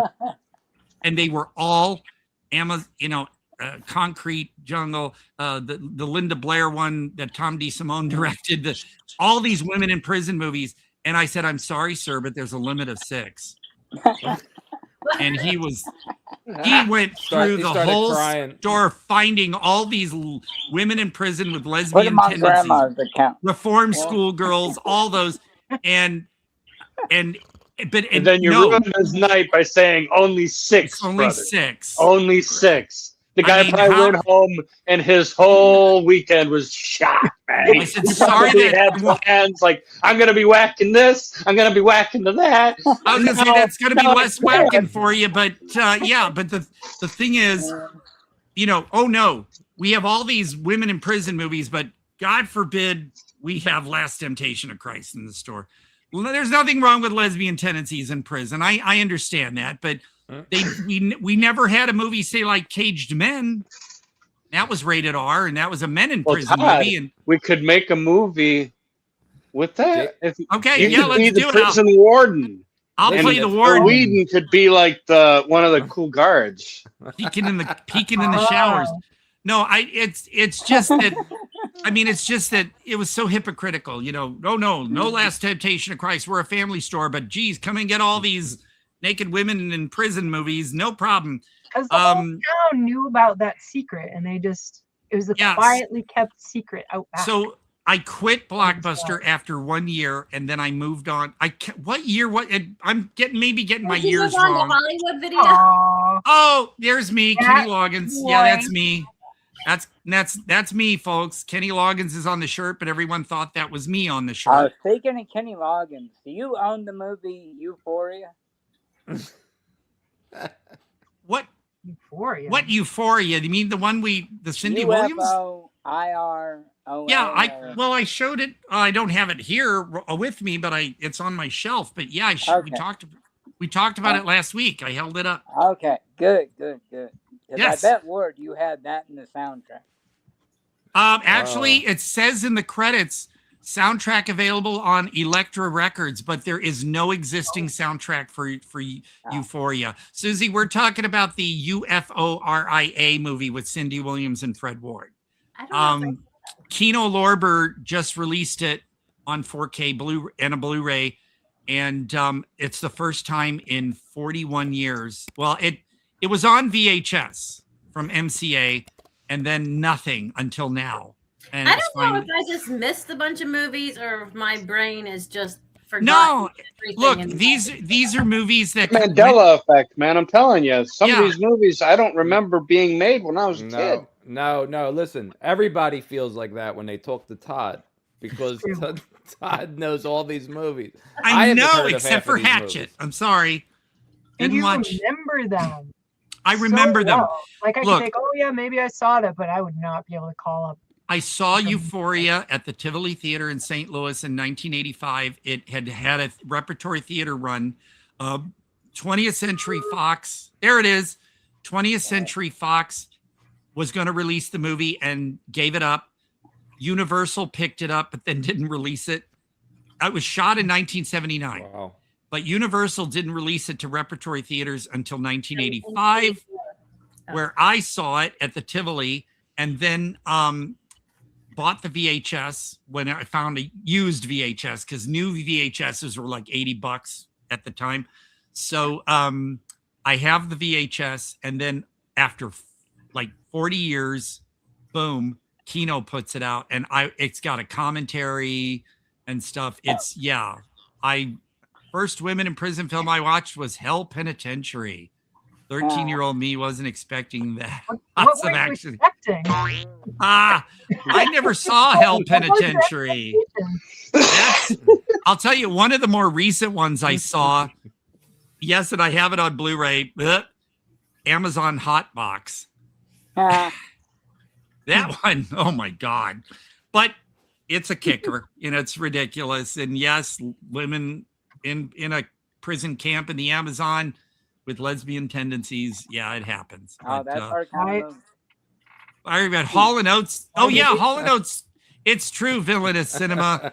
Hall & Oates had a falling out because I think it was Daryl Hall that wanted to sell the library or something, and then the other guy was pissed off and didn't want that to happen, so they broke apart. Hall & Oates, yes, believe it or not, I do have their albums, and get this, especially in the 80s, I have all their 12-inch extended remixes. Wow. It does make me sad that they hate each other now, though, because it is. It's because you think of Hall & Oates together all the time, no matter what. Now they're just like, nope. No can do. I guess. Clever man. By the way, though, because I had already shown. That's a good point. I don't even know when prisoners were at the time. Cover art looked like a traditional horror. That's true. I mean, I remember it when I was in college.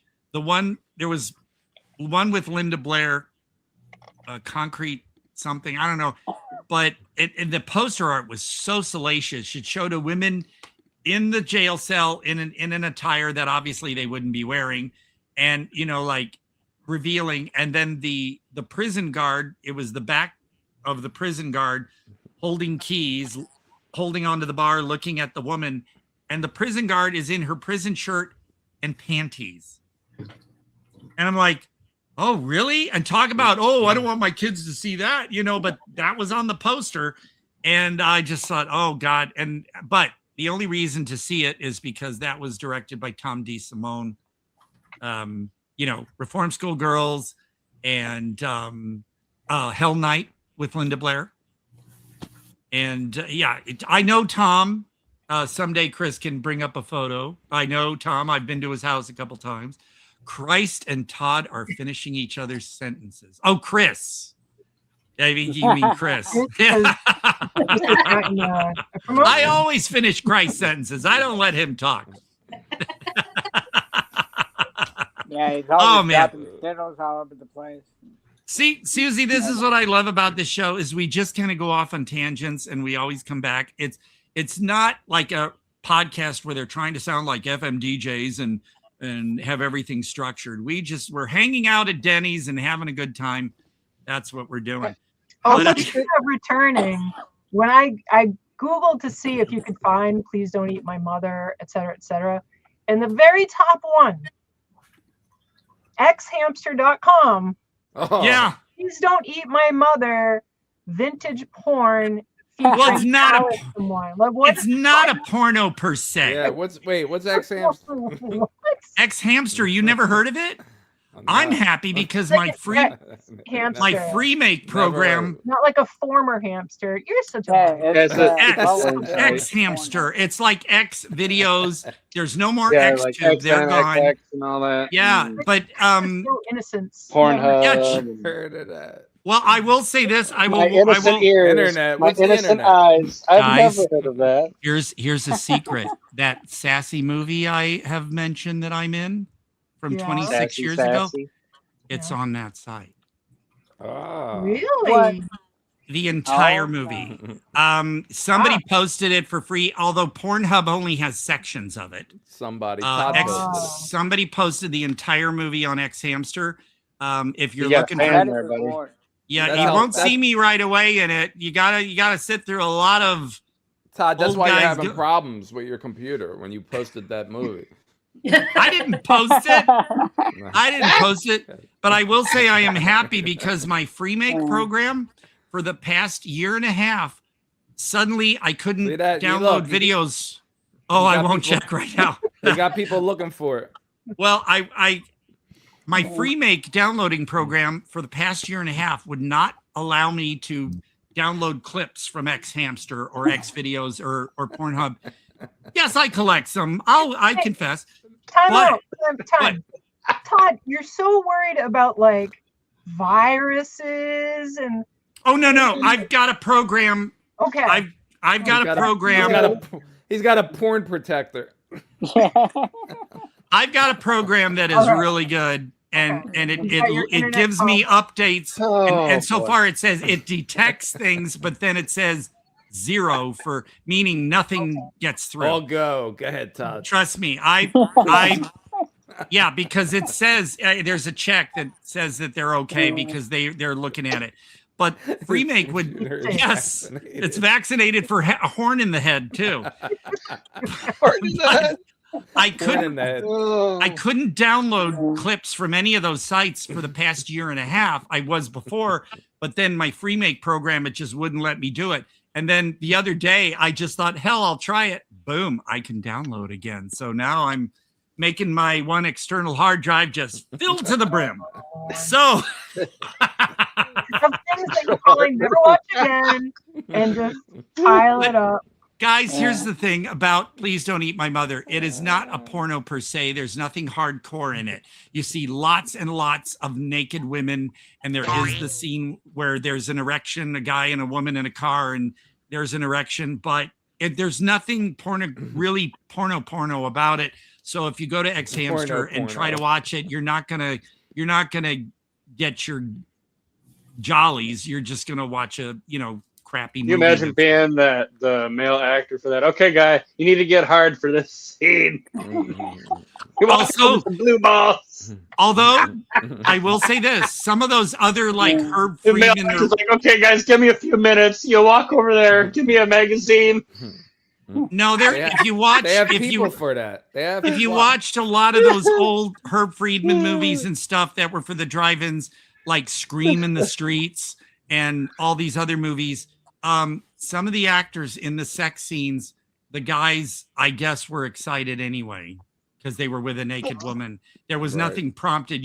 It's like you get a quick glimpse. I guess they didn't want you to see it, but you could see it. And so I think a lot of times it's accidental. But for that scene, I don't know. But by the way, none of that was in Food of the Gods.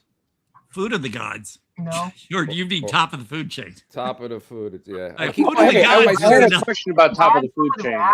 Every time I searched, that came out. Go ahead. How much did it cost to make that movie? It's on IMDb at the bottom. It would have the budget. Which one? Or please, top of the food chain. Oh. It's at the bottom of its IMDb page. It was made for a low amount of money. I don't know if it was $1 million but if someone wants to go look on IMDb and do that, because every time I have to do something like that, I have to do this. Because I mean, the one main actor is the one dude. He's down on the downloads. I'm nearly crying checking hard drive and SSD prices now for video editing. Crazy. I got my 5 terabyte WD Black. It's usually for gaming, I guess, but it's a 5 terabyte, and that was $149. That's not too bad. Yeah, and it's not, and there's a lot on it, but it's not full yet. So yeah, I got a few different externals that I use. Y'all be compiling this like massive quantities of porn. Hey, because you never know when it's going to be gone. Documenting the human race is urgent. And also, it's healthy for your prostate. There comes a time, right? I mean, how much space are you taking up? But I will say the X-Hamster, I also caught, I didn't see this. Watch Please Don't Eat My Mother video and X-Hamster, the largest sex tube site with tons of free in English nude and vintage porn movies. Except make sure you have, it is a, just make sure you have, I have Malware Bytes. That's my program. Norton, I gave up on because Norton was getting more expensive and less helpful. So hard copies, that's true. I have most of my is really historical, cultural documentation. You know who I hate? See, I told you I'm like that.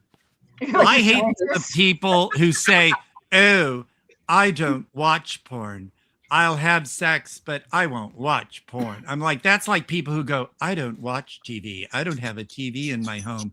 I don't. Who cares? Go do what you do. But some of us like sassy stuff, and I am going to be the first one to admit it. Yeah, porn is fun. More important than porn. Do you really not have a TV in your home? No, You're the second person I've talked to this week that. But Annabelle is not the kind of person who like, "Oh, you have a TV? Why? I don't." No, I'm just intrigued because she's legit the second person I've talked to that doesn't have a TV. But if you use your phone and your computer, you might as well have a TV. You know what I mean? You're watching stuff. But I don't have. It's a matter of space. There's no good place for it. I've got my PC. It's a big screen. But when I say, "Oh, I don't watch TV. I don't have a TV," there are people saying.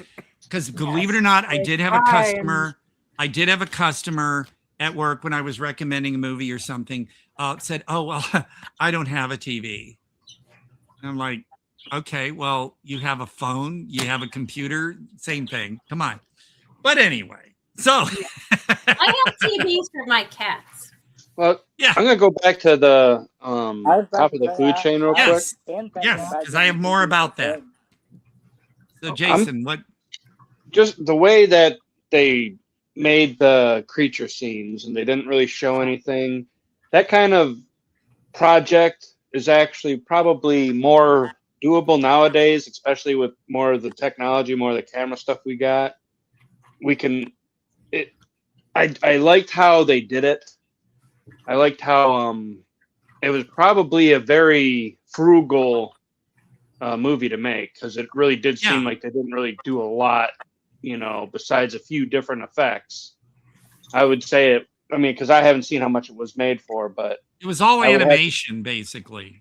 Yeah, on-screen animation, like with the whole Jesus thing and the lightning bolts. Well, I love that Buddy Christ coming out. It's like, holy crap, man! They had Buddy Christ out before Jay and Silent Bob and Dog. He was waving at the end. He was He's waving, and Jesus said, "Use Cool Fusion." Like the whole Cool Fusion conversation, like Sandy Fox knew more than Dr. Carol Lamont. And the doctor's like, I didn't think of it like that, because she's like just going on about it, and he had no reason to suspect that she knew science or anything, and so he's kind of like taken back, like. Villainous cinema, do not give out your bank account number. That was a perfect scene. But besides some of the fashions and the set decoration, reminded me of like what Annabelle would do in her movies. The Christopher Nim stuff I've got on a shelf, I'll discuss another week, but it also reminds me kind of things like, if you've seen I Was a Zombie for the FBI. And no, I don't have. Yeah, and then of course the two, besides Trail of the Screaming Forehead. By the way, this DVD is the theatrical cut.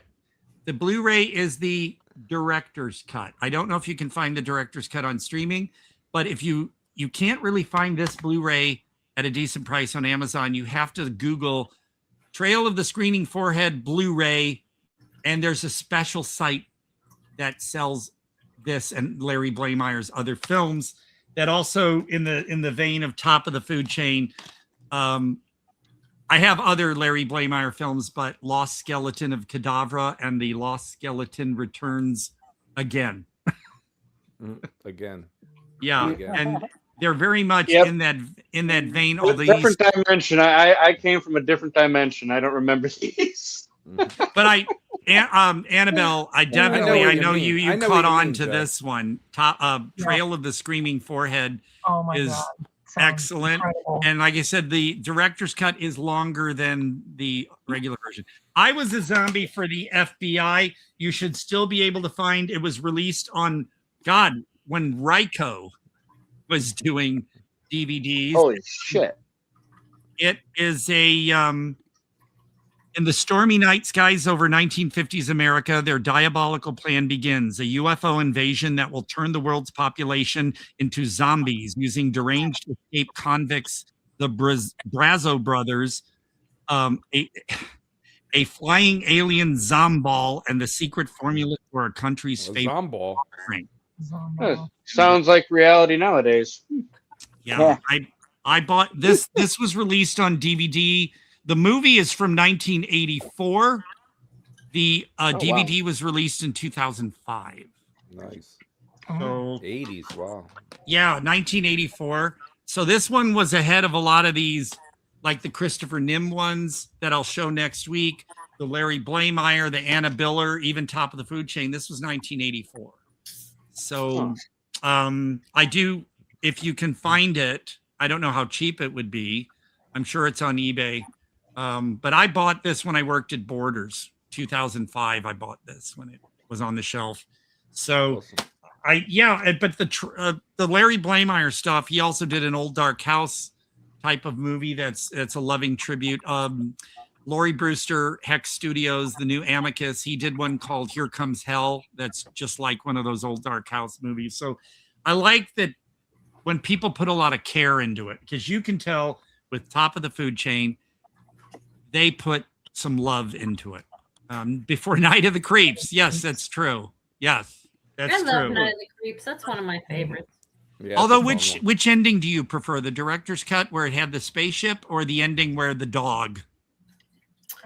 I don't think I've seen the director's cut. I've only seen the dog ending. Okay, the director's cut, which is on the disc. If you buy like the, I don't know, is it Shout Factory or who else released it? But it gives you both versions, and the ending of the director's cut doesn't have the dog. I was on my documentary, yeah. But no, the ending, the director prefers the ending where there's none of that with the dog at the end. It basically shows a spaceship hovering over a cemetery or something, and it ends that way. It kind of leaves things a little open rather than the dog for a sequel. You know, the directors have said the ending with the dog was just too typical. You know, that's how you'd expect the movie to end. So he prefers the other ending if you ever get a chance to see that. For the top of the food chain thing, to just butt in, it looks like it only did festival circuit. Yeah. And was direct to video. Well, it was partially funded by Canadian television, so it probably showed on. It was Canadian too, so I think it didn't get out there because it would probably just be almost entirely word of mouth. Yeah. Well, it still is. I mean, people are catching on to it. I mean, because of, you know, the movie being on YouTube for free at the moment. I hope that because I mentioned it was for free, they're not going to pull it now. But damn you, Todd. I know, but people got to know about it. Or if they can't access it, seek it out. Get the DVD.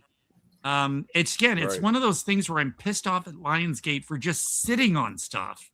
Yeah. And not. You know, people are getting interested in a movie like this, and yet Lionsgate's like, we don't give a shit. We're just going to put out Dazed and Confused again. The animated Marvel movie. Yeah, it's They're sitting on like 6 of those. Yeah, he's also a fan of the darker ending, Little Shop, but it kind of makes more sense. Although, did you notice for Top of the Food Chain, they did the typical ending like with War of the Worlds and other 50s, where it was all God's glory. You know, but they were kind of making fun of that. So instead of it being a Jesus movie, they were making fun of the way, you know, because Carol Lamont says something about God's will or something at the end, and you're just laughing at that because that's what they would say. They connected it to television, like God, you know, God and television, right. it's like Jay, we're going to be doing that in a future project. Oh yeah, Annabelle, you were saying, Jay? I was just going to say that the budget figures for Top of the Food Chain are not disclosed. Huh? Wow. Yeah, I've read in IMDb Plus or whatever it is, and then I've read in reviews. Probably 2 movies. There's a Canexploitation website that's sometimes linked in IMDb for external reviews, and I've seen in some of the reviews they've mentioned an amount. But I can't remember what it was. But because maybe somebody who, like in Canada, who writes for one of those Canadian film websites and stuff, they might know. It might be in one of those. The guy that made Wolfcop might know. I'll ask him. Okay. Yeah. I'd say the practical effects for the alien at the end was probably one of the most expensive things they probably had to get done. I love that. Yeah. Very, and it was Lovecraftian appearance. I did laugh to Lovecraftian. Hey, Jed! Hey! He's here! Oh, yeah, we were just top of the food. Came in at I figured out this app. I can't believe it. I did it. Hell yeah. Well, how good have you? Well, and I got to say right off the bat, I bought this before a long time. I social distance. There he is. A blast from my past. Oh wow! Yeah, look at that.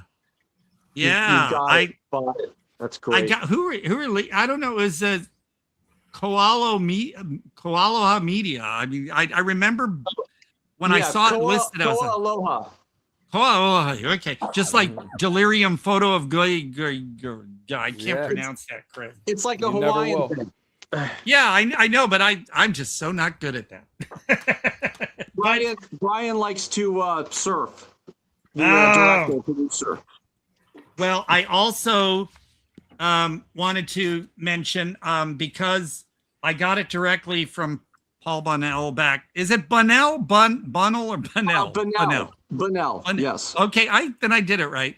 But I have my autographed. So you're on there. There's your autograph right there for the Ghastly Love. I'm gonna have to send you. I have a lobby card with a great picture of me, so I'll send that out to you too. You'll get some. Okay. You'll get some more stuff. Okay. Well, I'll All right, hey, I don't even have an autographed picture of you. Thank you very much. I'll do a big mailing to all of you. Well, I'll either through Suzy or I'm on Face.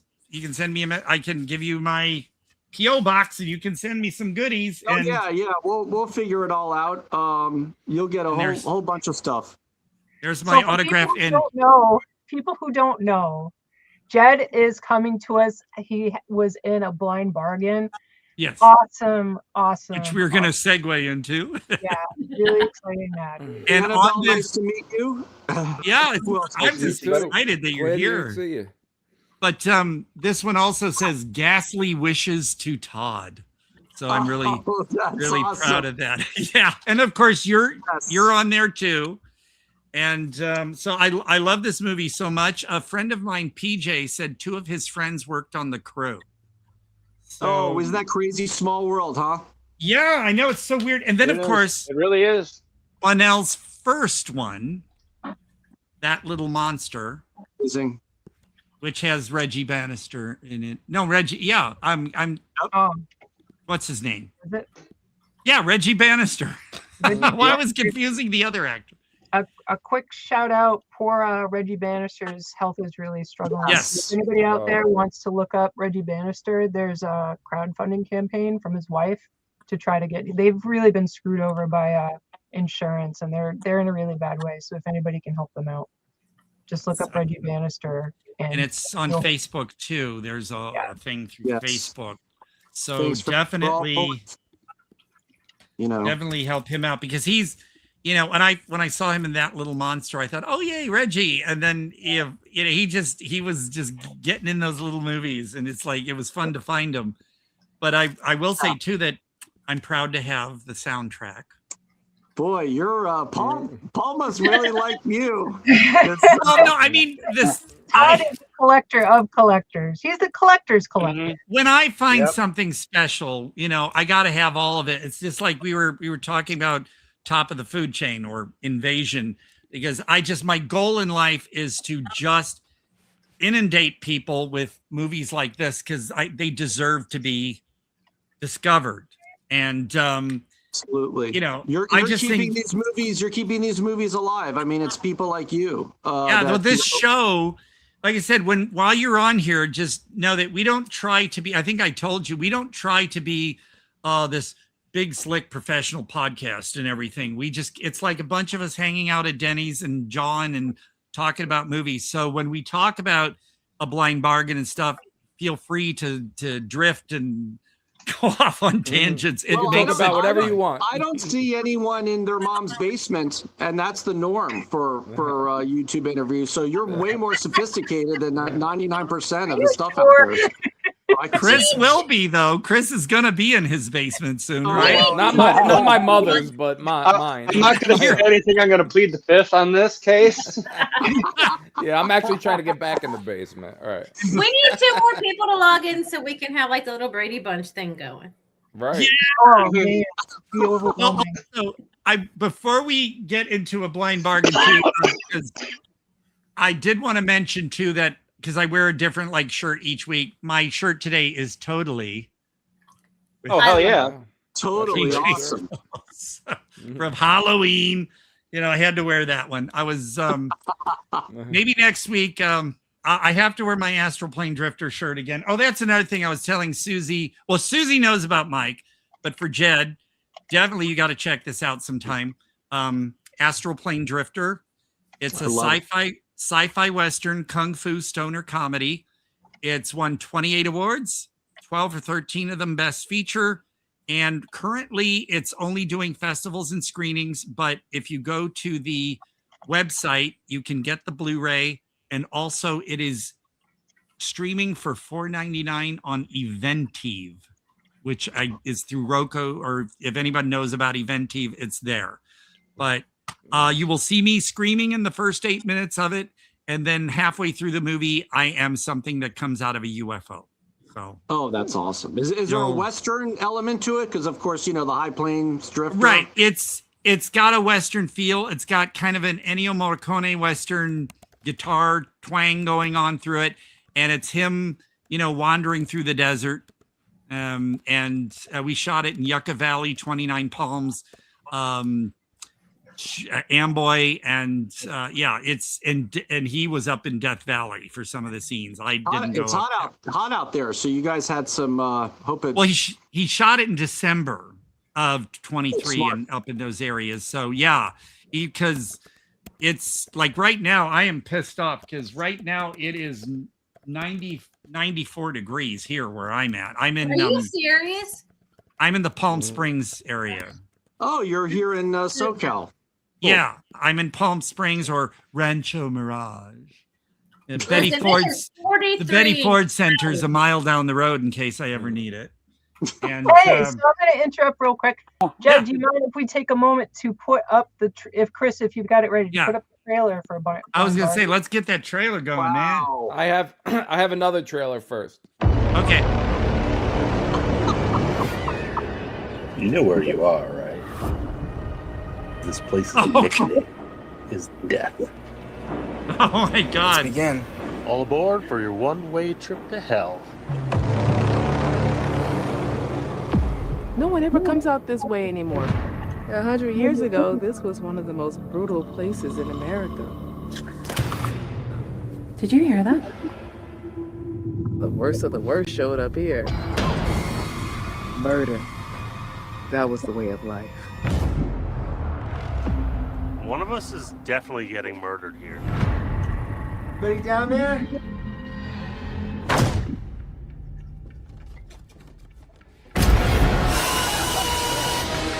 Be quiet. They'll hear you.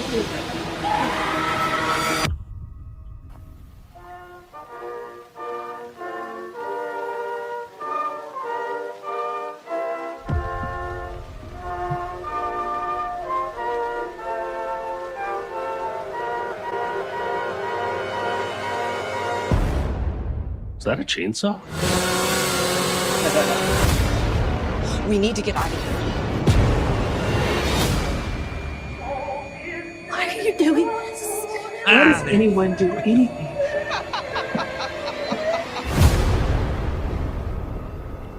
Hell yeah. What do you believe? I do have that on Blu-ray. Yes, I have that through Vinegar Syndrome. Isn't that a gorgeous? Is this a gorgeous Blu-ray? Yeah, I mine's over on the shelf. I forgot to pull it down. I'm sorry. You have it right there. So there. I've got it right here. Isn't it? Vinegar Syndrome did an absolute fantastic job. Yeah, it's. Oh, and here we go. Here's your other one. We're going right into it. Check out the poster. Yeah, behind yes. You. Oh, cool. I work within the field of science. And making people feel better. And now it is firmly in your grasp.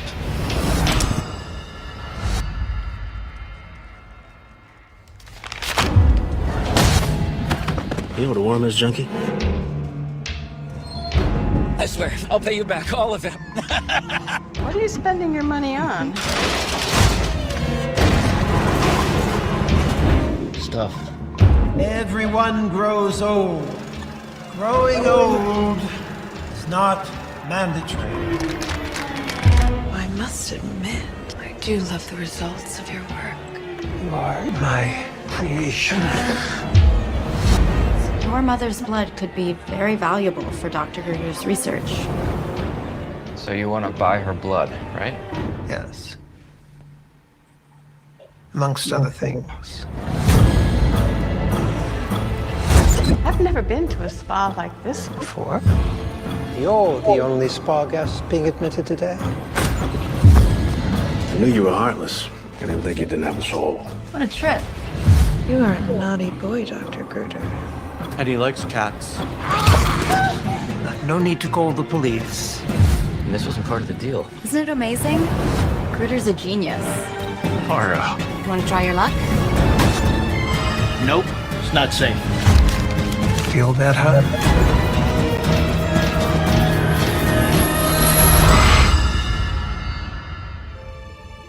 Oh yeah. Where have you taken me? To a place where the phoenix flies and your feet never touch the ground.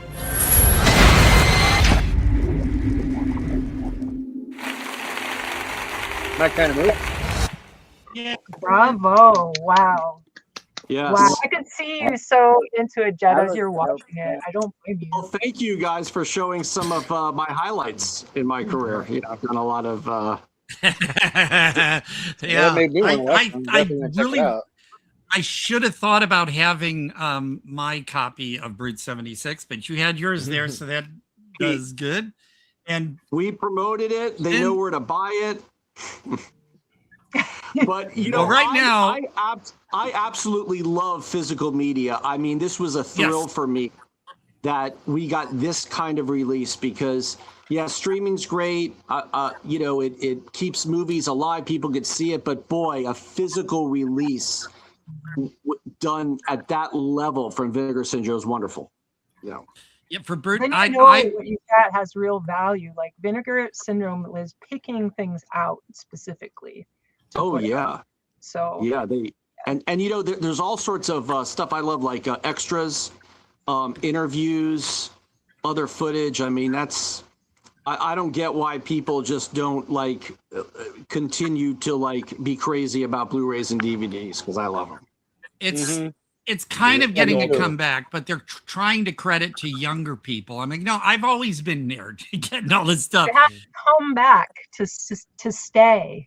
And it's funny how they are, no matter what boutique label, Vinegar Syndrome included, they can pick the shittiest movie and still give it a lavish, you know, with all the interviews and everything, more than you'd ever want to know. Even for, like we said, we were making fun of Intensive Care earlier. I mean, that is just a ridiculous movie, but you got to have it. I just can't afford to keep up with everything. It used to be that Vinegar Syndrome would release like 3 titles in a month. By the way?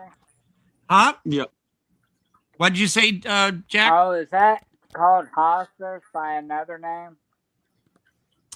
It does have another name, but I can't remember what it was. But it's just that when they used to release 3 titles in a month, and that was it, you could afford to get them each month. Now, then they spread out into 1 or 2 partner labels. Now there's like 26 partner labels or something, and then Vinegar Syndrome not only has their 3 main titles, but then VSU, VSL, VSA, VSP. I can't buy them all. So you have to really be picky. And Blind Bargain, when that's available, I'm definitely going to snatch it up. Jed, experience like in this movie, it was like I saw Galen Howard in the trailer, and I was like, "Oh, you know Galen? Yeah, he's in a few things that I was around for. He was in Psycho 2, and a couple. Wait a minute. Well, he was he there that day? He wasn't there the day I was there. No, he was on set when we had to go actually to studio. Okay, so he fortunately didn't see my. And when I met him, I'm like, I don't know if this person likes people, but that's just him. But then I could say, since I didn't see him, he was one of the fortunate few that didn't see my butt that day. Well, depends on your perspective. But I'm glad I wasn't there, you know. Yeah, well, I was wearing my leather gear for that scene. You can blame Bill Whedon. He wanted me to bring my gear for that scene, and now it lives in infamy, if that's the phrase you use. I don't know. You can't blame Bill for everything. I've had similar roles. Yeah.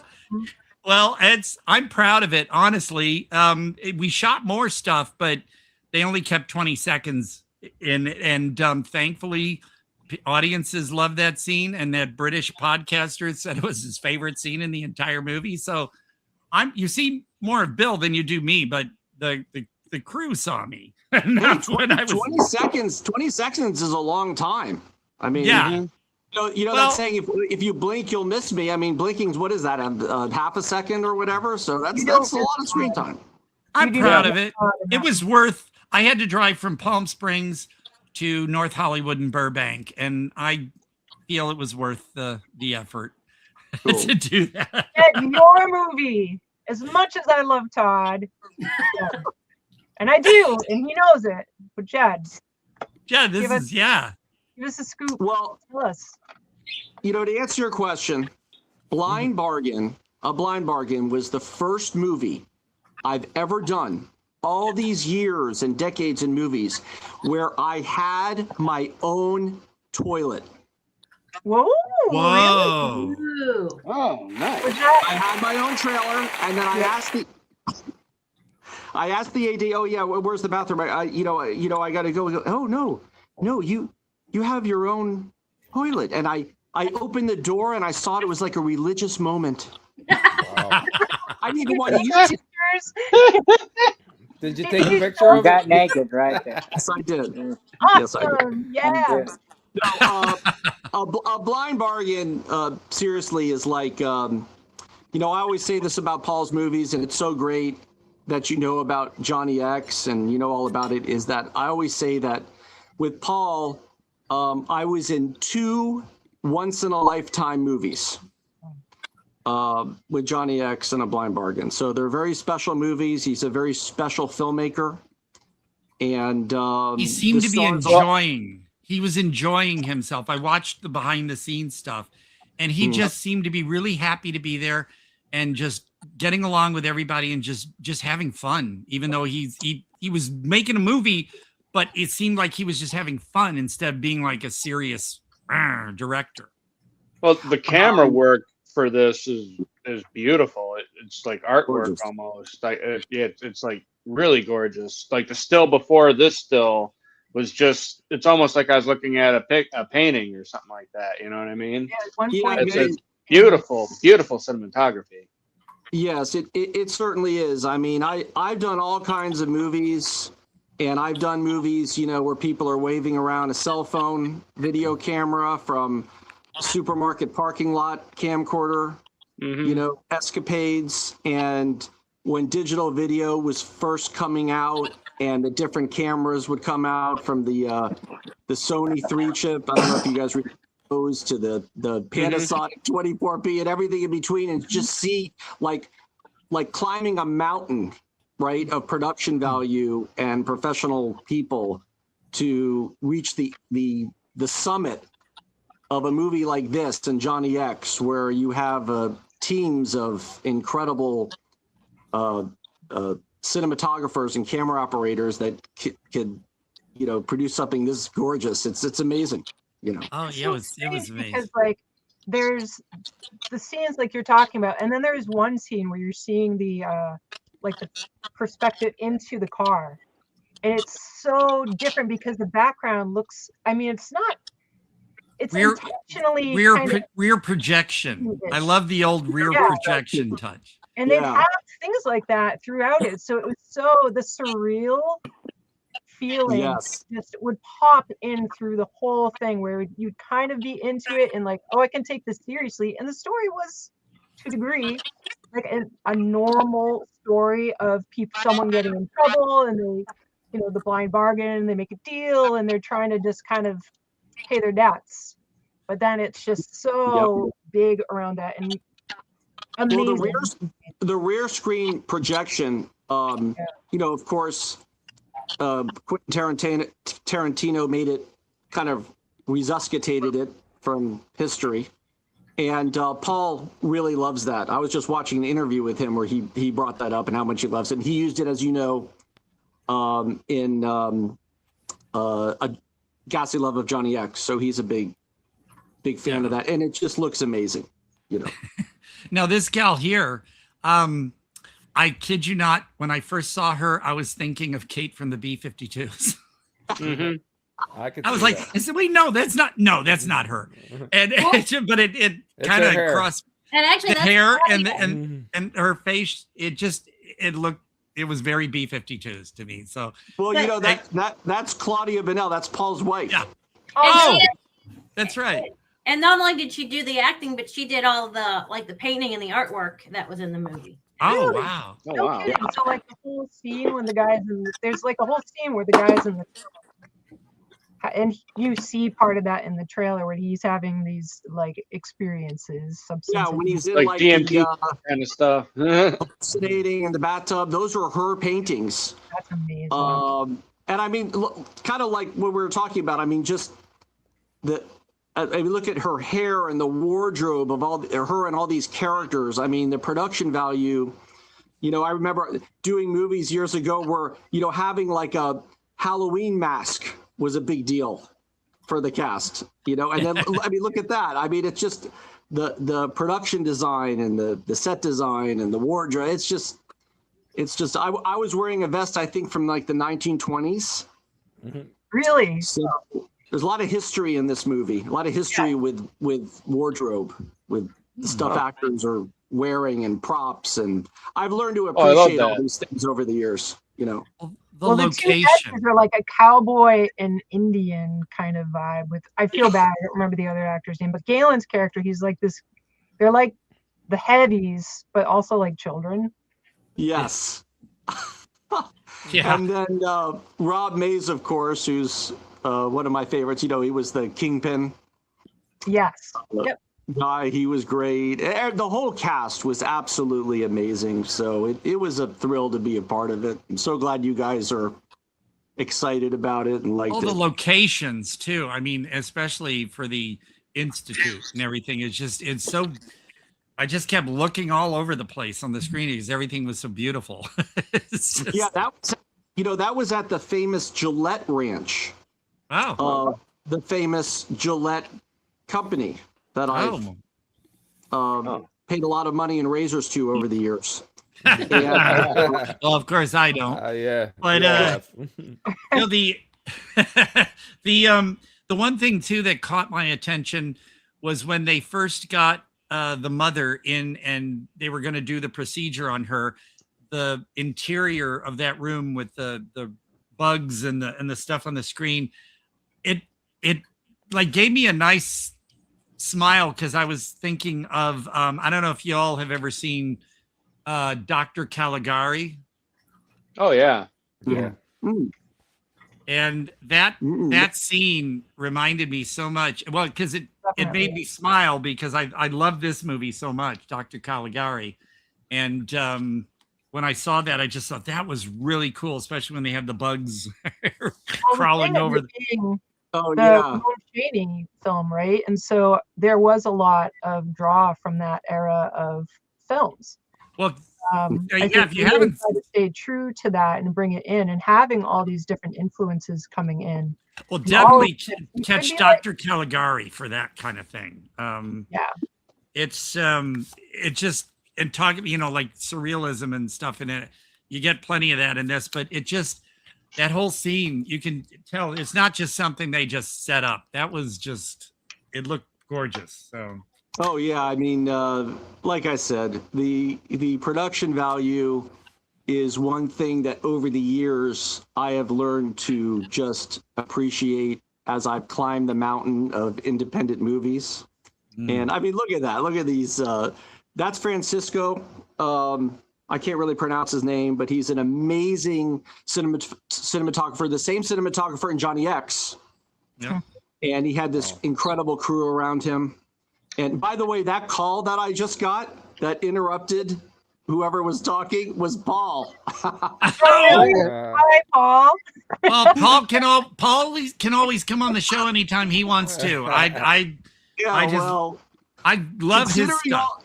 Considering all the stuff you have of his movies, I'm sure he'd be interested. Yeah, no, that'd be fun because he seems like a blast, and I'm sure it'd be very, animated conversation. So he's quite the charmer. We're great friends in real life. We hang out all the time. And oh wow, guy. Well, if you ever all come down to Palm Springs, let's have lunch. Oh, absolutely. I love Palm Springs.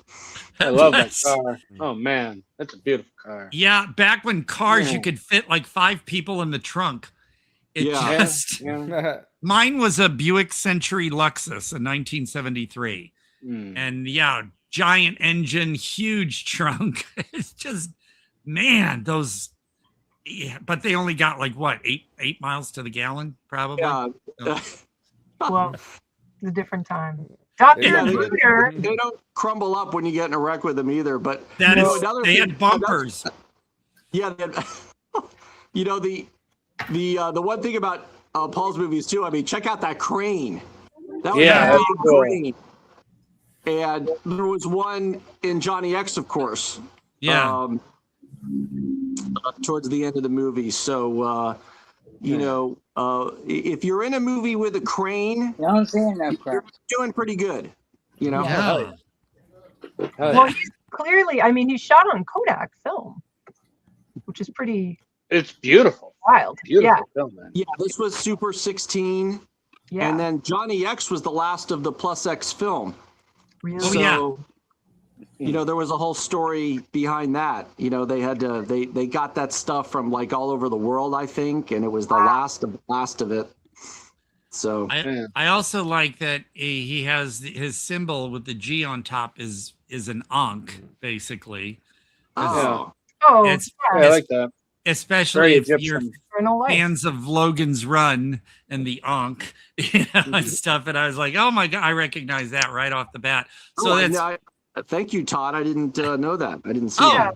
well, again, Nothing gets by Todd. well, some things do. Hatchet did. So we were joking because I'd never seen any of the Hatchet films, and I didn't even know how many there are. I knew about it, but just never saw Well, them. Jed's So- not in them, so we don't care about them. Okay. Yeah, well, that's true. That's true. But and speaking of Crispin, even though Jed's not singing on this, I do have Crispin's album, The Big Problem, and I have the CD as well. And because, you know, you can't beat Crispin singing These Boots Are Made for Walking. So I have those That's too. awesome. Let's see. I see in your links there's something in the channel. What was that called? Monster Fam Discord. Yeah, Oh, we have. is the link expired? Interesting. Might Well- be. I'll look at Well, okay. We'll check on that. If you don't get the info this week, tune in next week. We'll let you know. But no, Crispin it's so funny because I remember him, you know, when he was a kid and everything and stuff. And now to see him, it just seemed fitting that the kind of stuff Awesome. he's doing and that is just, it just seems like, yeah, that's Crispin. So Yeah, he was great in the role and really, you know, cool to work with too. He was really humble and down to earth and transparent. And he rocks about a his- stash. Yeah, about his Hell yeah. preparation and how serious he took the performance, and you know, he did a great job. You know what Go ahead. Well, I was going to say, to me, when I saw his performance, I thought, if this was a movie that could have been made decades and decades ago, I see Donald Pleasance. Yeah. Yeah. Yep.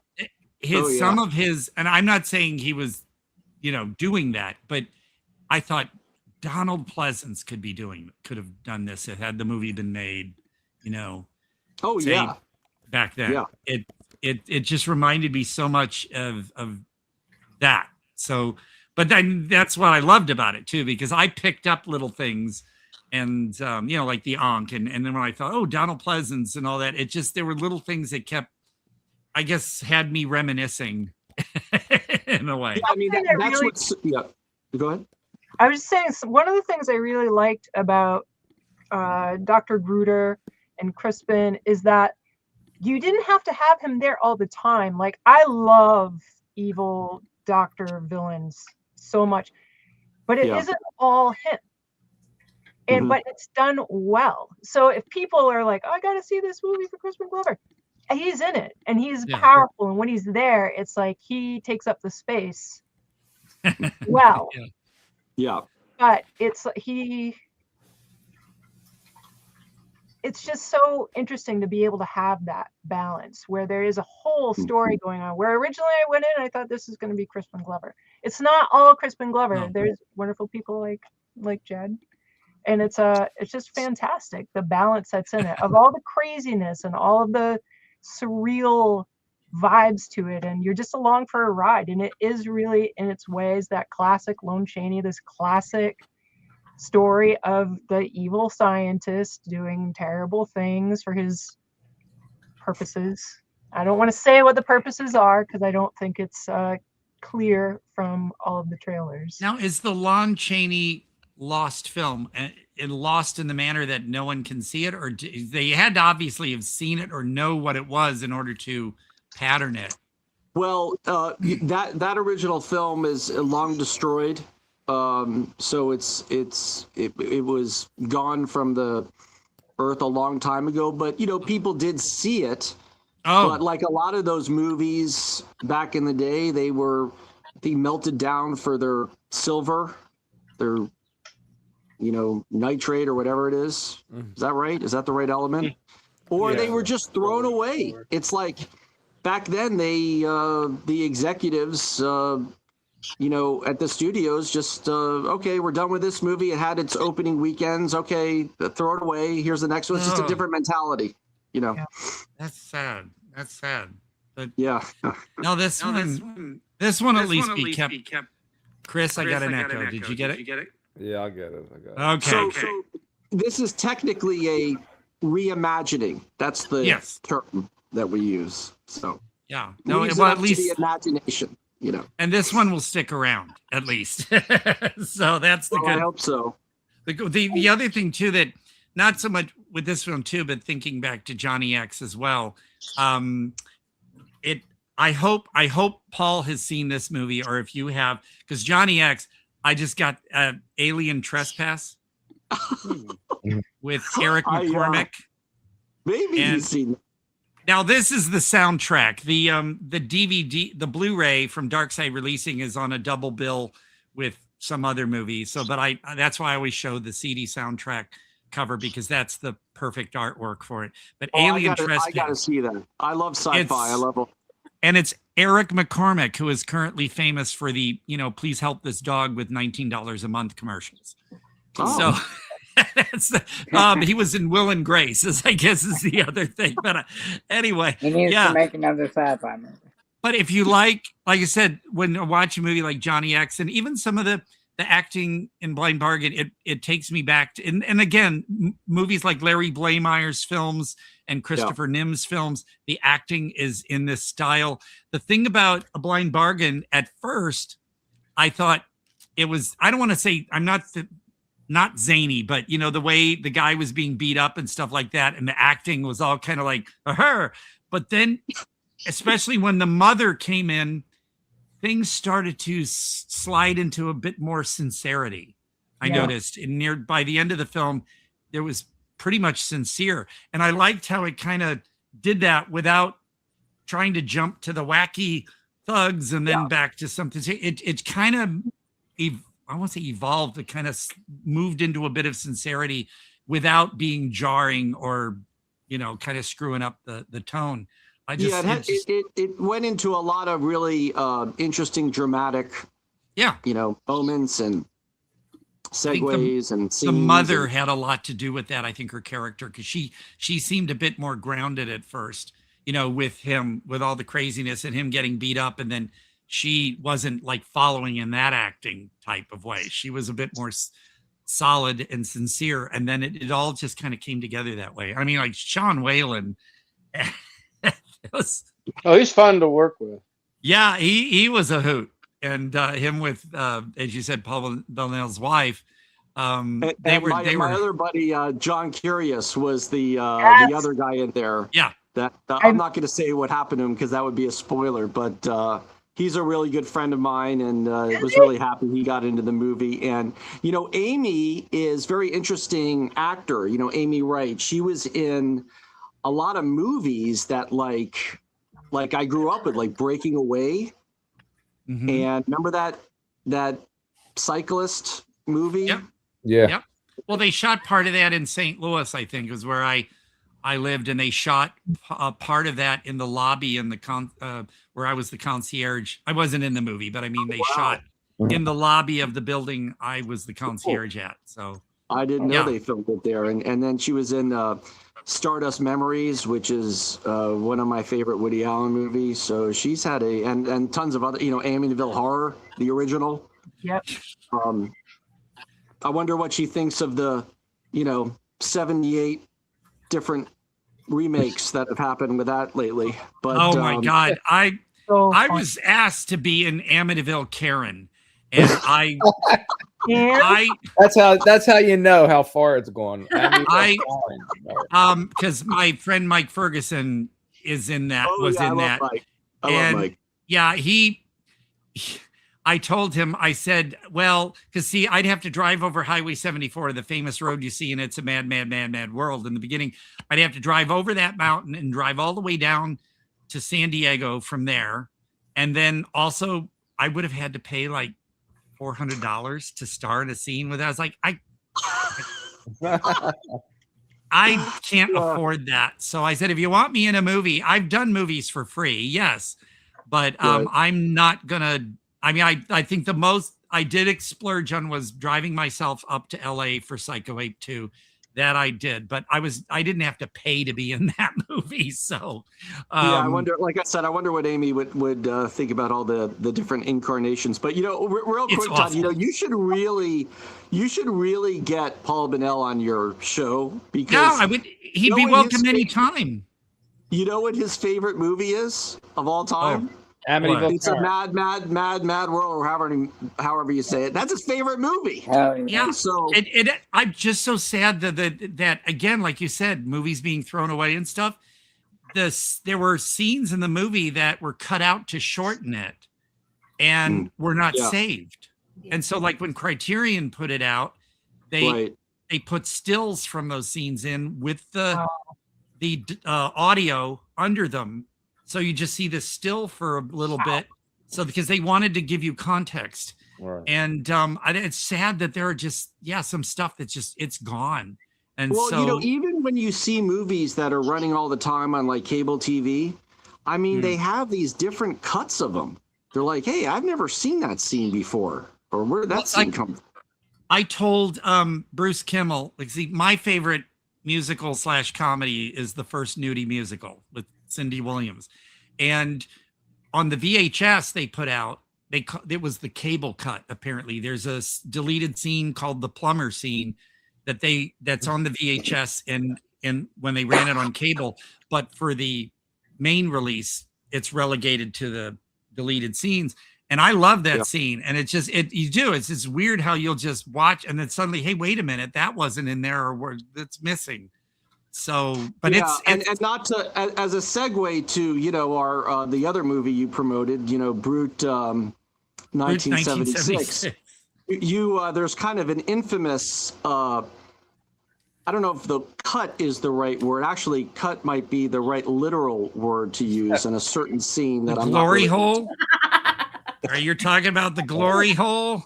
Yeah, but you got the Blu-ray that where it's not edited out or cut out, forgive the pun, or whatever. And there was because if you watch it streaming, you don't get the full effect. Yeah, because I know Tubi likes to censor penises, because they do that to Bill Whedon in movies. He gets upset because, like in what was it, the one about the Special Needs Revolt. Yeah, Special Needs Revolt. They put a smiley face over his crotch, and it he's 85. What? He's to my great dismay.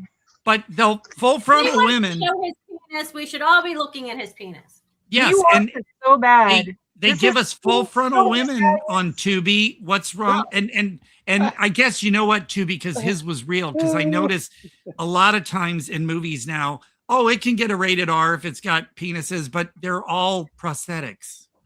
And I guess they think as long as it's fake, especially it's okay. in that scene. Especially in that scene. Well, that scene was, I did kind of grimace a little when I saw that. I was just like, that oh. wasn't a stunt double that happened to. You know, they didn't bring the guy for a stunt double for that. Oh, no, they call it a stunt cock. That is, that term came from the first nudie musical, actually. The term is used in the porn industry, but it came from the first nudie musical. Susie. Oh, since we're talking about Brute 1976, I do have to ask Jed, is there anything about an upcoming Brute 1986 you can tell us?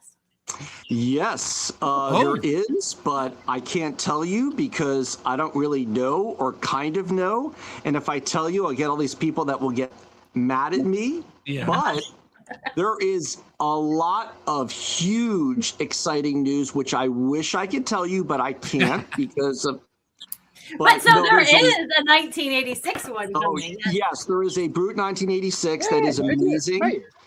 It's, I think I could say this, it's about a rock band, and my character comes back, and you know, real quick, just to touch on 76, because I want to take one for the team here, and because you know, the people that made this movie are they're very polite, you know, and so there was kind of a backlash with the people that watched the movie about that thing that was omitted.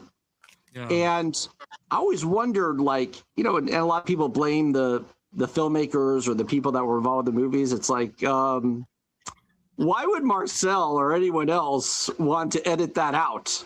So here you have it, guys. The first public acknowledgement. We didn't edit that out. That was a decision that was made by other people, not us. So if you want to see the movie in its entirety, just do what Todd did. Get the DVD or the Blu-ray, and it'll be pure unadulterated. Just like dirty old Todd legs. Well, it's like too. I'm not sure because the fun one that Mike Ferguson was in as well that I was in called Toilet Zombie Baby Strikes Back. There is a scene involving obviously fake penis, but I'm pretty sure that is cut out of. It's on Amazon Prime, but I don't even know if they left that part in. But yeah, it is kind of sad. Even when it's obviously fake, you know, they still have an issue with some of that. Yeah, I don't get it. It's odd. I mean, there's what is it? Residue from our Puritan history. I don't even know. I mean, intellectually, how you even figure that out. But you know, because my gosh, they show all sorts of stuff on these HBO series. Well, look what they had. Did you guys watch Saturday Night Live last night? No. Okay. It was one of the funniest shows I've ever seen. Every sketch was just absolutely hysterical. But the bit with the QVC type show, and they had the gal, the singer, she was she baked cakes, and the cakes she made looked like buttholes. And so they literally had, get down there, stick your finger in there, you'll feel. I mean, it got graphic, and I just thought, I mean, I was a little surprised, but I was laughing because I was like, wow, they've come a long, long way to get to do this. And it was pretty shocking. But in a way, sometimes I'm thinking, oh, that's shocking. But then I'm like, oh, yay, good for them. they got away with it. But, you know, the Brute 1986, that's such good news that it deserves cheesecake, man. Cheesecake. Oh, yeah. Yes, absolutely. But yeah, for like what Susie said, the 86 is a big sequel. They hope to do a 96, and hopefully we'll do. There'll be so many of them. It'll franchise, and they'll do like 2036 in space. Nice. Like the VHS series. Be a part of that, and I hope they do. You know. 18. Amityville Brute. Will they have bad 3D? Hey, Brute 1976 Karen. You know, I gotta say, In we 3D. reviewed Amityville Karen on the show because I know Sean Phillips. He did Desert Fiends and stuff like that. So, you know, some of his movies. Amityville Karen was a cheap movie. It was ridiculous, but I gotta say, we had some giggles out of it. It was just, I mean, I wish I could have been in it, but like I said, I was not going to pay a bunch of money and drive all the way there to do it. It just, it looks amazing. I forget the actress's name. She was also in the one Sean Phillips did that I love called Woods Witch, which Robert Lasardo turned up in. But Amityville Karen, it's ridiculous, but I have it on Blu-ray. I'm glad I have it. It's just stupid fun. And well, of course, I gotta see it. You get to see Mike Ferguson pretending to be a rock star or something in it, you know. Yeah, Mike doing that. But it's just, if you know you're getting stupid, it at least, it doesn't make the kind of movie where you 10 minutes in, you're like, okay, no. This one kind of makes you want to know where it's going. And it is stupid. She is a Karen. She's drinking wine that was grown in the vineyards from Amityville. So it's in San Diego, but it doesn't take place in Amityville. But the link is that the wine came from Amityville. So it's cursed. Oh, that's a very interesting plot. Well, that's cool. That sort of like in Amityville 2, wasn't it a cursed lamp? Wasn't there a mirror at some point too, or something? This is a pretty sad description on IMDb. An angry and entitled Karen turns murderous when she becomes possessed by an evil spirit. Wow. I have to watch this now. That's what a Karen is in general, but you know, basically it was the wine she drank. She was horrible to begin with, but then she becomes absolutely murderous when she drinks the wine. Yeah. Well, and I hope that people out there, and this I've had a long history with these kind of movies, and I hope people out there remind themselves to have fun while they're watching these movies. I was in one of the more infamous ones, and called The Amazing Bulk. I haven't seen that one yet. Is that like the Incredible Hulk? Yeah. Well, it's kind of like that, but it's not. It's a mockbuster. When the mockbusters were. Asylum was famous for all those. Yeah. Yes. This is kind of like a poor man's asylum. If you can imagine. Jesus. You know, we did it in someone's backyard, and then it became this like worldwide phenomenon. And here's a shameless self-promotion, but it's getting its 20-year anniversary Blu-ray edition. I'll buy it. Later, I'll buy it. Autograph it. Oh, absolutely. Later this year. You got an autograph one for it. The Wild Eye. You know why? You guys know Wild Eye? Oh yeah, Wild Eye. Are they going to release it through Wild Eye's partnership with Vinegar Syndrome? All kinds of crazy shit. I don't know. I don't know about Vinegar Syndrome. Do they have a partnership with Vinegar Syndrome? Yes, they do. They're releasing specific Wild Eye titles on Blu-ray, like Disco Exorcist, and they're releasing my friend Adam Freeman's movie Deadly Dealings, and then I think Wild Eye is also doing my friend Adam's movie, the remake of Scream Dream, the Donald Farmer, a remake of that one. I have no idea. What do we got? Look, our time here is running out. I mean, General Darwin has been more than gracious with our setbacks, and I'm not sure he will be for very much longer. The government will stop funding this project unless you start showing some damn results. We're dabbling in God's backyard. Oh my God.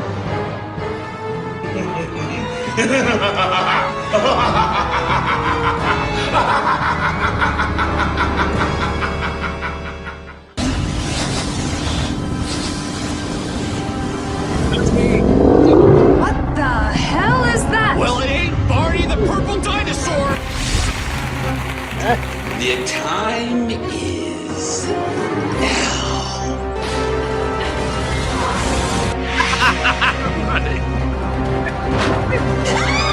Oh my God.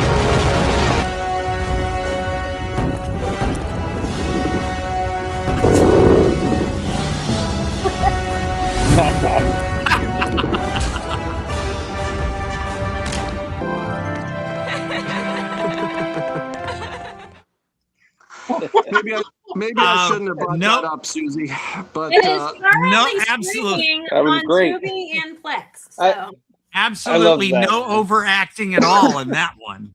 Yeah, I like the Incredible Hulk. What did you like? Tell me what you liked. I want to hear this. The running. Kind of running, my favorite part. Everything is a backdrop. Yes, I just like the amount of different creative ways it was made. It was just it's certainly there were many creative ways. It was look, we did this movie like 20 years ago. My Lord. And at the time, I remember Dave Sterling, the producer, saying, "Hey, we're going to do a movie in all green screen." Yeah. And at the time, that was like revolutionary. Like, what? How are you going to do a whole movie? So we did this entire movie like in someone's backyard. In their little guest house, right? And there was a finite amount of space, obviously. So with these scenes where you're running after people or running, it's like, well, how do I do this? I have like 8 feet by 6 feet space to work with. It was like a video game. Oh, it was like Pac-Man.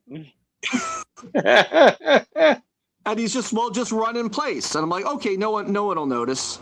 And then when I don't know if you remember from the trailer when that purple guy, when the Bulk grabbed the helicopter, I was a stand-in, and I'm like, hey, don't you think that people will know it's me? And then everyone's like, oh no one will notice, and the whole world noticed and made fun of it. Like people in different continents are making fun of it.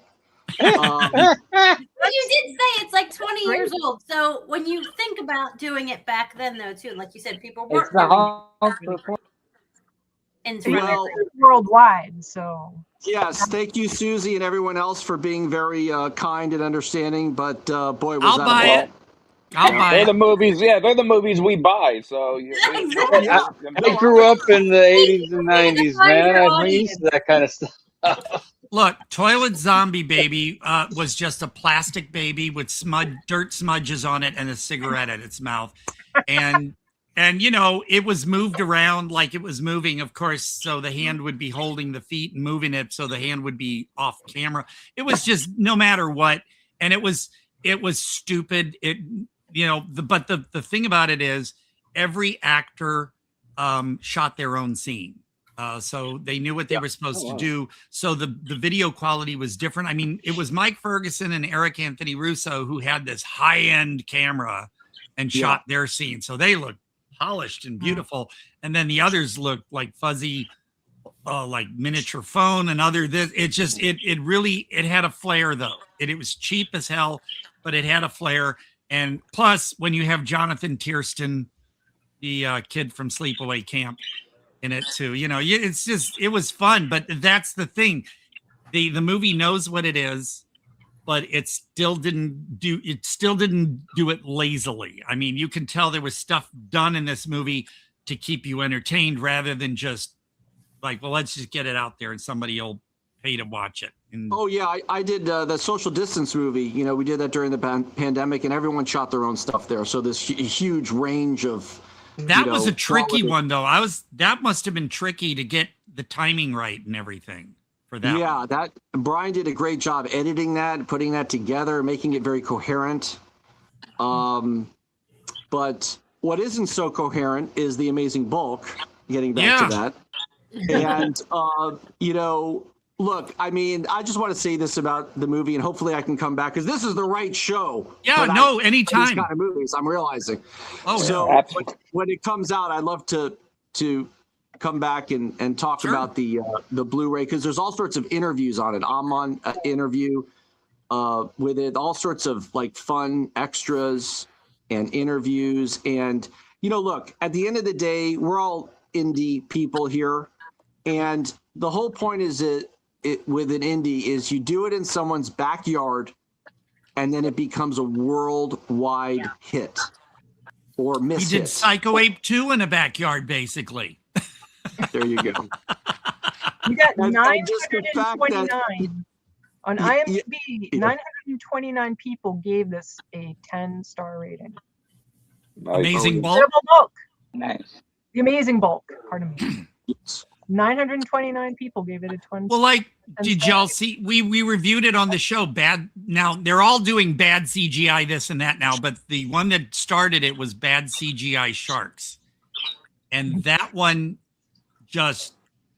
it's amazing. And you know, it's silly, but it's amazing, and I love that kind of stuff when they at least try to put something in there instead of just saying, well, they'll laugh at it, so let's just chuck it out there. You can tell there's something going on with the amazing bulk. That, hey, remember it wasn't called The Core. I can't remember what it was, but there was a big budget science fiction movie. They used a lot of green screen in it. There's like a scene where people are walking down the city street and you can tell it's all green screen. And the movie was not really, they just decided not to fund to finish the effects. So I don't know if it was Fox or somebody that put it out, but it looks incredibly bad, but it got a release. Yeah. I mean, you know, this movie, it's kind of funny because we made it so long ago and it keeps showing up. Like, you know, Riff Tracks. Yeah. Oh yeah. Yep. They did a whole thing on it. I got interviewed with Jordan, who plays the bulk, and it just, I remember when I was like years ago, you know, I was sleeping and then I woke up and I had like all these texts, and the guys, hey man, I just saw you on Attack of the Show, and I'm like, what's that? I don't know what that is. It's on the G4 network, and I'm like, What's that? You know?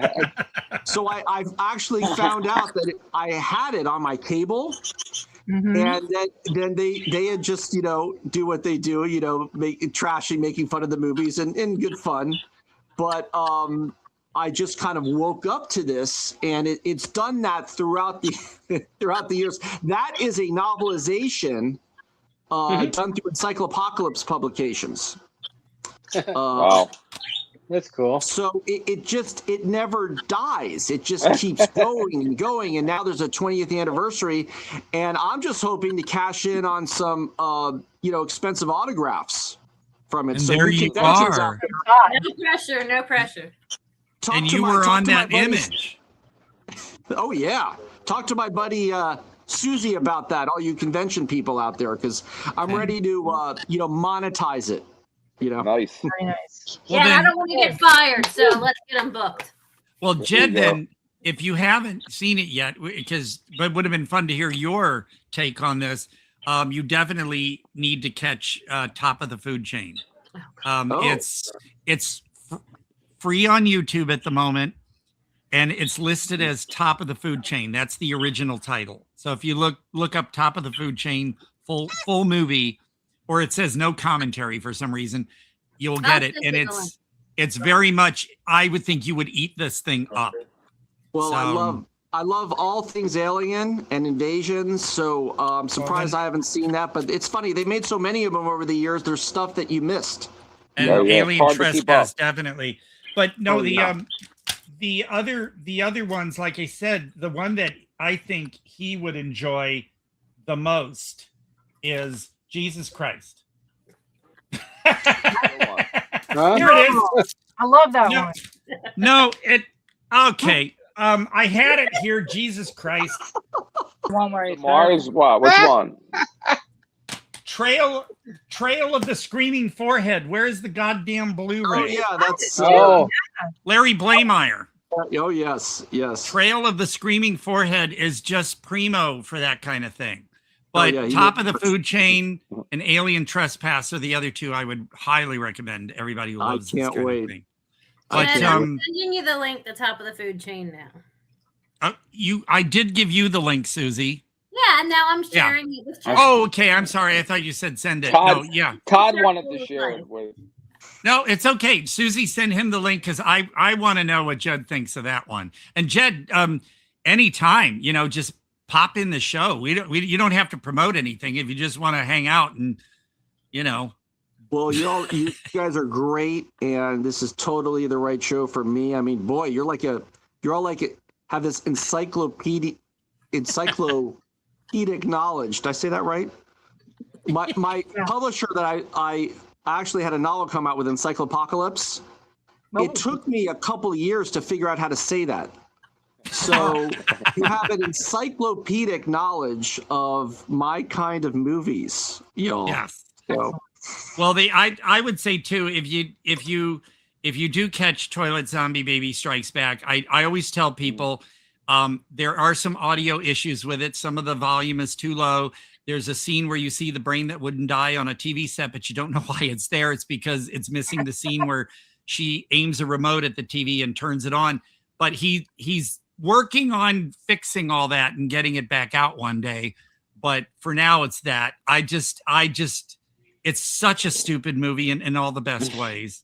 And I tell people too, if you stay through the end credits, you get a nice little surprise from me after the credits are over. Oh, wow. I can't wait. A lot of things, Todd. A nice. Yeah, it's just, I will just tell everybody though, that if you're going to get into my fun little indie horror movie canon of things, the only one you'll want to skip then is Rural Erections. So maybe not. Jed, this is a real. It's a real movie. Porn movie. Warren knows where to find it now. Hey, a reviewer. It released in 2001. A reviewer gave it for TLA Video when they streamed it, gave it 4 stars, even though he made fun of it and said it's like you'll need to take a total shower after watching it. But he said it's hardcore hee-haw meets pink flamingos. Oh my gosh, wow. This guy missed a career in marketing movies. It was the director who went by the name Thor Johnson. There's another Thor Johnson on Pornhub. It's not the same guy, but this Thor Johnson who directed this said he loved that quote, and he said, yeah, the guy made fun of the movie in the review, but gave it 4 stars. So that meant the movie was worth something, and it's considered a cult classic amongst that kind of thing. And I'm proud of it. I have no shame in saying I was in that. But it's like I said, if you're going to watch movies like Toilet Zombie Baby or Psycho Ape and stuff, you may want to skip the other one unless you really want to, have a bunch of beverages first. And other than that, the titles are entertaining enough. The movie's almost an afterthought. Like the Rural Juror from 30 Rock. It's that kind of thing. And if you look in my Vimeo channel, I did post the theme song from that movie, and your jaw will just hit the floor. That's what other reviews have said too, that you got to see it just to even hear that theme song in the beginning of the movie. It's just unbelievable. So yeah, I guess you can say I'm a little proud, but it's not for everybody. You did the movie. How did you played on the song, or what did you do? No. I'm in the movie. No, but you also, in terms of that theme song? No, what I did is I posted the title card for the movie and just the audio track of the theme song. He didn't want to give away too much. No, it's just that there are some things you have on video. I shouldn't say movies. How many videos do you have on Vimeo, Todd? 540. Wow. Wow. I some of them are the reviews, the Todd Sampler reviews I did for the Without Your Head thing. And but otherwise, my video. Well, Chris, Chris, I guess you can't dig up my like father like son video. It's only 2 minutes, but do you still have that? Pants one. Oh, Fancy Crackers in My Pants. You can play that one. That's an easier one. Well, I can't wait. I'm in okay. Well, I'm on Vimeo as Todd Jaeger. The only thing is, most of my videos are mature listed, so that means if you can't really search for some of them unless you actually log into your own Vimeo account, which is free. Naughty. But here we go. Here we go.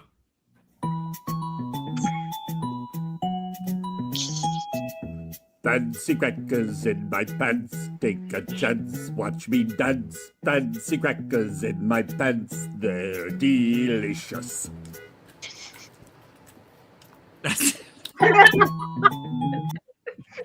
Now, I fell in love with Todd watching.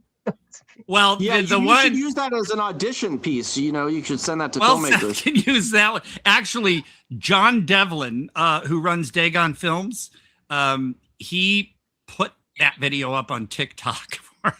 So I'm on TikTok. I don't do TikTok normally, but the other one sometime, Chris, I want Jed. And this one is not mature listed, so you can search. If you go to Vimeo and search for Like Father, Like Son, Todd Jaeger, Jaeger, it'll come up. It's like a 2-minute video I did that involves a hot dog, and it's just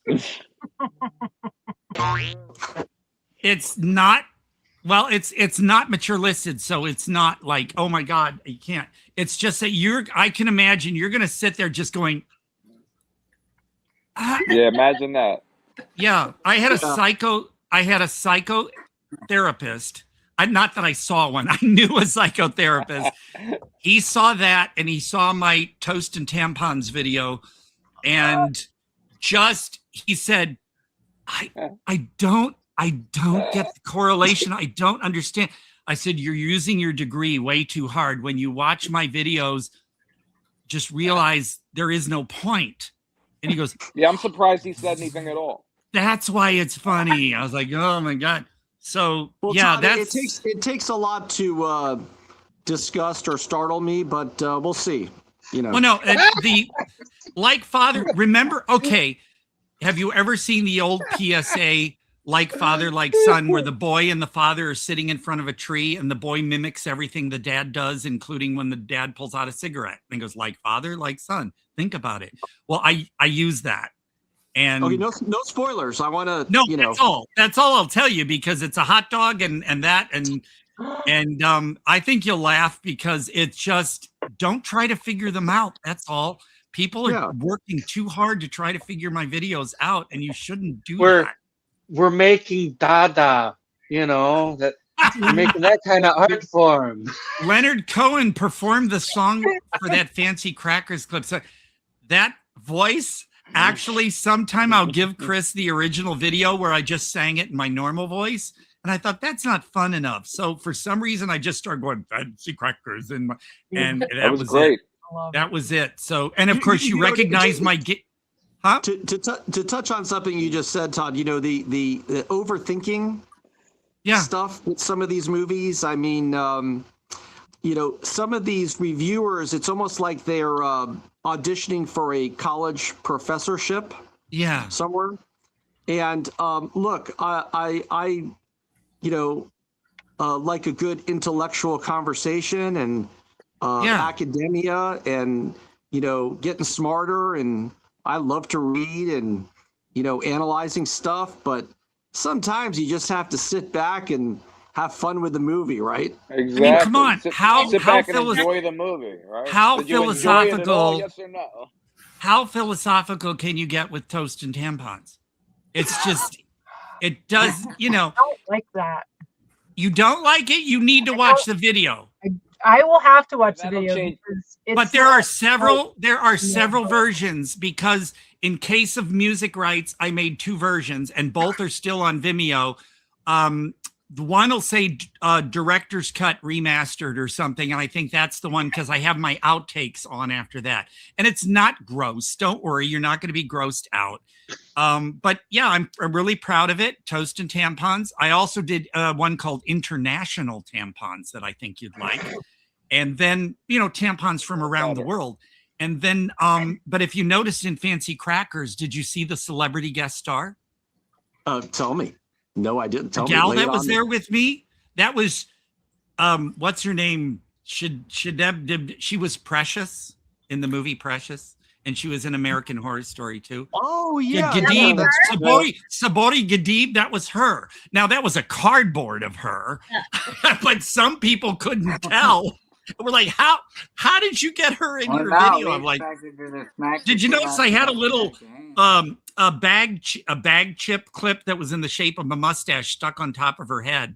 It was because she fell when I was shooting a video at a friend's house. She fell partly into the pool, so the top of her head started doing this, and I had to quickly grab a clip and hold it so it would dry. So yeah, she's in there with a mustache on her head, and if you freeze frame at the end where I go, they're delicious. If you look at all the magnets on my refrigerator, besides the hippie dick magnet of me and the scene with me and Bill Whedon from Psycho Ape 2, yeah, there's a hippie dick magnet. You need to look that one up, Jed. On TeePublic, there's a T-shirt of me that says hippie dick, and it's great.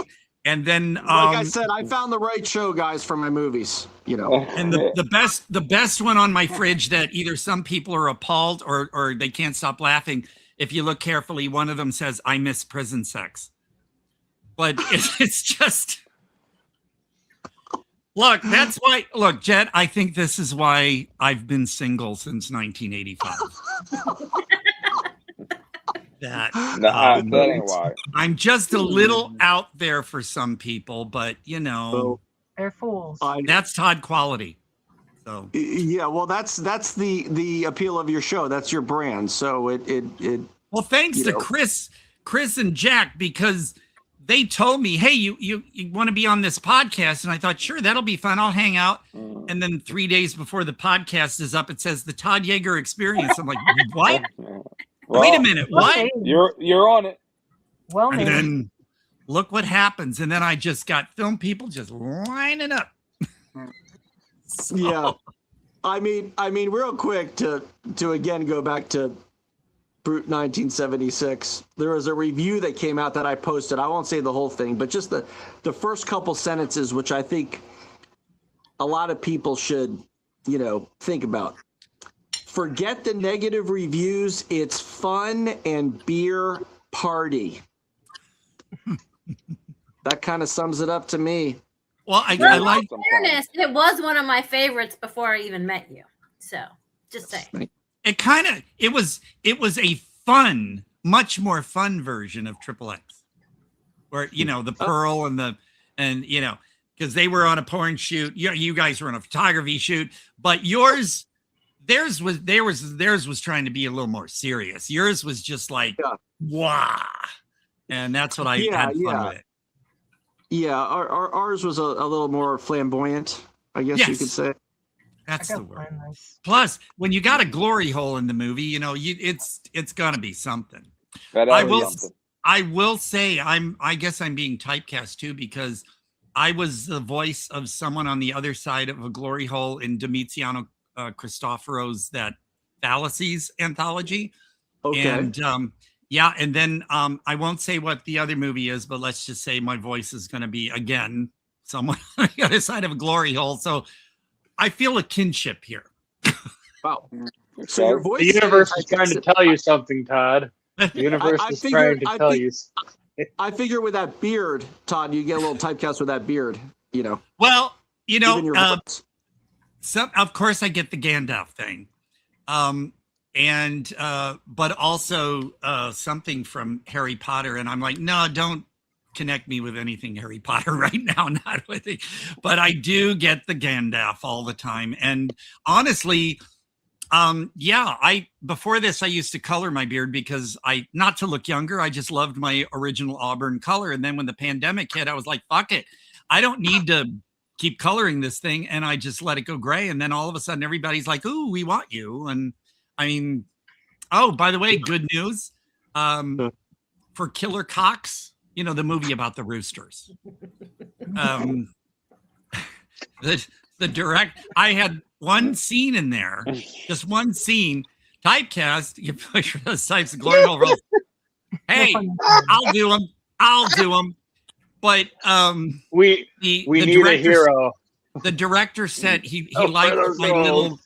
He liked my little cameo, which, by the way, everybody, that's another typecast thing. Everybody says, wear your leather jacket and that harness you were wearing in Toilet Zombie Baby and Psycho Ape. I'm like, okay, so I put it on again. So I did that for Killer Cox. And then the director says, oh, we got to get you to do something more in that movie too. So Looks like I'm going to Todd, the glory hole operator. Wow. Yeah, that's hey. I could sing Sade, glory hole operator. Yeah, you remember From Sade. the other side of the hole. Oh, from the singing other glory side hole. of the hole. That's a good title. Budding thespian. It's really great to see that. Ah, budding. That's a good. I get it.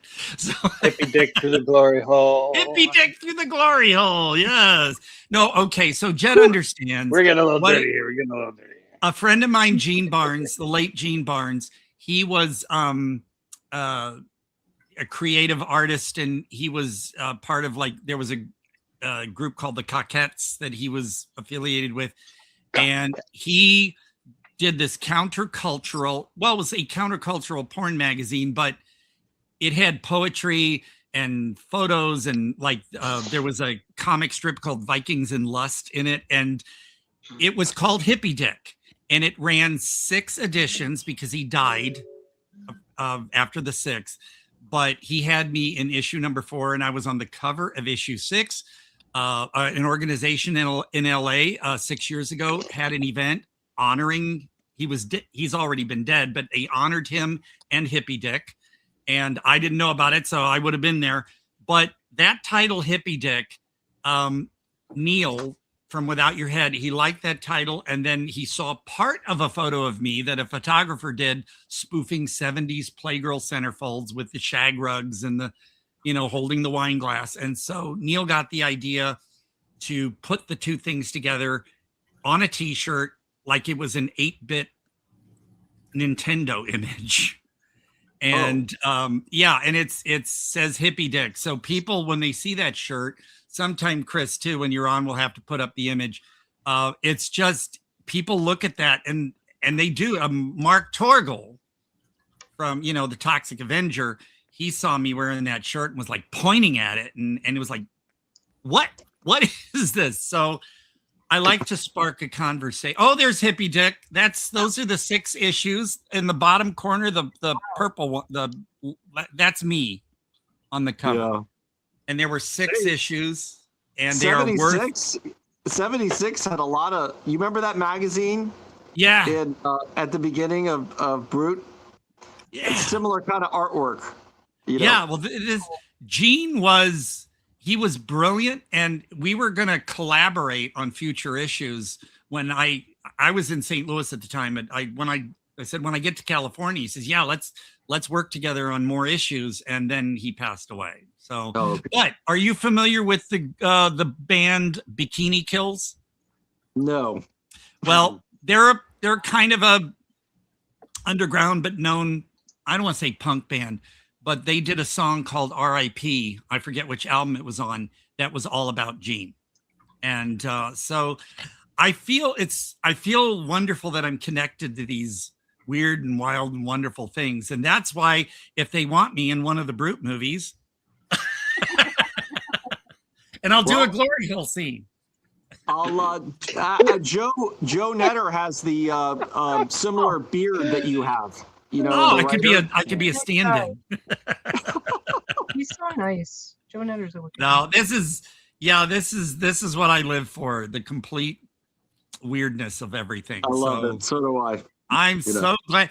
Like I said, and just even to talk about that or some of the other stuff, pop in whenever you want, and let us know what your weird favorites are and stuff, because like I said, when you mentioned It's a Mad, Mad, Mad, Mad World, I love that movie to death. But for example, my personal favorite movie is called Static with Keith Gordon and Amanda Plummer. It was Mark Romanek who did 1 Hour Photo. It was his first movie, and he won't let anyone restore it, which is pissing me off. It's on bootlegs.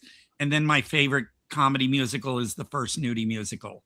So again, I can't come up with a mega hit title that would be a favorite of mine. It's all these other things. Evan's here. He wants to know if he could enter real fast. Oh yeah. What, Evan's gonna pop in? Is that okay? Well, there's Evan. Oh, he's sideways again. Hi, Evan. Am I sideways? Yeah. Hey, it's okay if you want to stay that way. No, I can do it. See, we need one more person now. We can do the Brady Bunch. Okay. Yeah. We're almost there.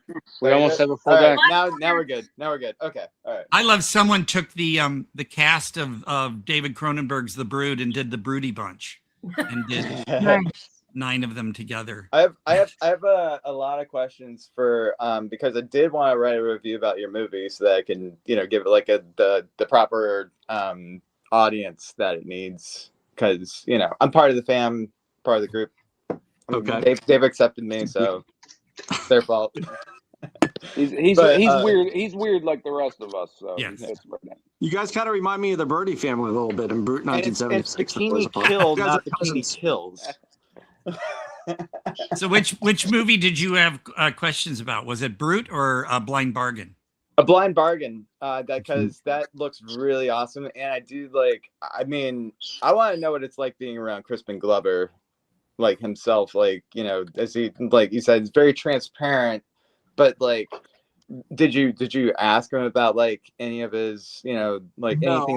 No, I didn't initiate any kind of conversation. No awkward conversation.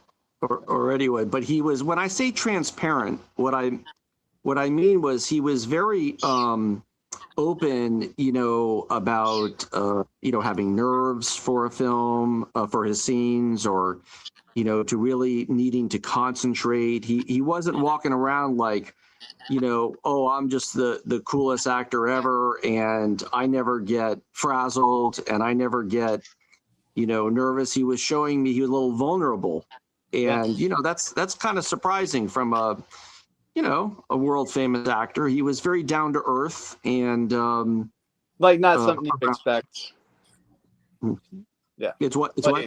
It's not something you'd expect from a Hollywood actor. Oh, I mean, and very. He even. I remember we were sitting in a room getting ready to film, and I was just smiling at him and leaving him alone. And he goes, "Hey, Jed, I looked you up on IMDb, and you have a lot of credits." And then I was like, "Oh, wow." Like Crispin is like looked me up and everything. And I'm thinking to myself, I hope he didn't look too closely at some of those credits. But, the fact that he was even telling me like he was interested, in me, that's probably not so common being around big actors, Yeah. So that's awesome. I guess because of his image too. Like, did you see the famous clip? I remember when it first aired, when he was on David Letterman in those platform shoes, and he did that kick, and David Letterman was like freaking out. I mean, that's what people kind of think. And plus, if you've listened to his album, like the Big Problem album and stuff, you get this idea that Crispin's just, out there. But like you said, it's all different depending on where you're at. Yeah. Like they're situational, that sort of thing. Yeah. Yeah, very he was talking a lot about that filmmaker, I'm going to say the Voorhees, the famous, what's his name? Borges, and I gave him he's a famous Yeah. And I gave him this book I had on it when I left. He was just it was fun working with him, and very serious about his craft, which I love. As much as I'm in all these zany movies, I'm very serious with my performance and like my acting. with how he does his acting. Is there like any part of it like that differs from like he's an established actor, right? I'd probably lose my mind talking to him. I'd keep it cool.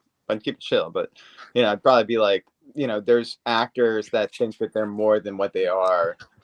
They're so like I don't get that sort of vibe off of Crispin. Yeah, I'm sorry. I was looking at that absurd question. No, I did not ask him to dance for me. Next time. So that very well articulated question, I just saw that they just lost me with that with the chat. The chat rooms are always interesting in these things. I thought you would like that one. Well, I'd be afraid if, like, for instance, I mean, I would be very respectful to Crispin, but I'm afraid that if he ever like watched any of my stuff, my videos, and then sat in a room with me, I'd be like, oh, what is he, toast and tampons? Oh no. But he might have a sense of humor. You never know. I would think so, but it's just, he's done so many different unusual things. I mean, even was in the one Friday the 13th movie and stuff. And it just, so you can't really pin him down. You can't really think, as you may think, well, he's unusual. He's a little odd, especially after the David Letterman thing he did. But you can't really pin him down. And there's one movie that I mentioned too, and I don't know if anyone else is familiar with the one called The River's Edge. Yeah, movie with Keanu. Like they made that like late 80s, like 89. I think. Yeah. Oh yeah. Huge movie. Remember when that came out? It was damn good. That was a great one. Yeah, I just always remember the kid that was also in Near Dark. He always got to play those creepy little roles. But have you seen him? Have you seen him in recent years? All grown up with a beard and everything. You wouldn't believe it's him. But yeah, it's just. But Crispin's the different stuff he's done. It's never been the same kind of thing. I mean, he may have done unusual stuff. And and he's done Willard and all that, but he's not one of those actors that just kind of does the same thing, like Liam Neeson doing the same kind of movie over and over. On a more mundane level, I was like, wow, this guy's kind of big. He's taller than me. He's kind of a big guy. Is he really? Yeah, and I was like, I wasn't expecting you to see these people. 5'2", so it's weird. I was like, it's funny. Like, you see people in real life, and they're so much different than they are on screen. Yeah, like Nero is short. All these like Italian actors that are big mafia guys are short. Well, the thing I've noticed, 5'5", right? Nero's short.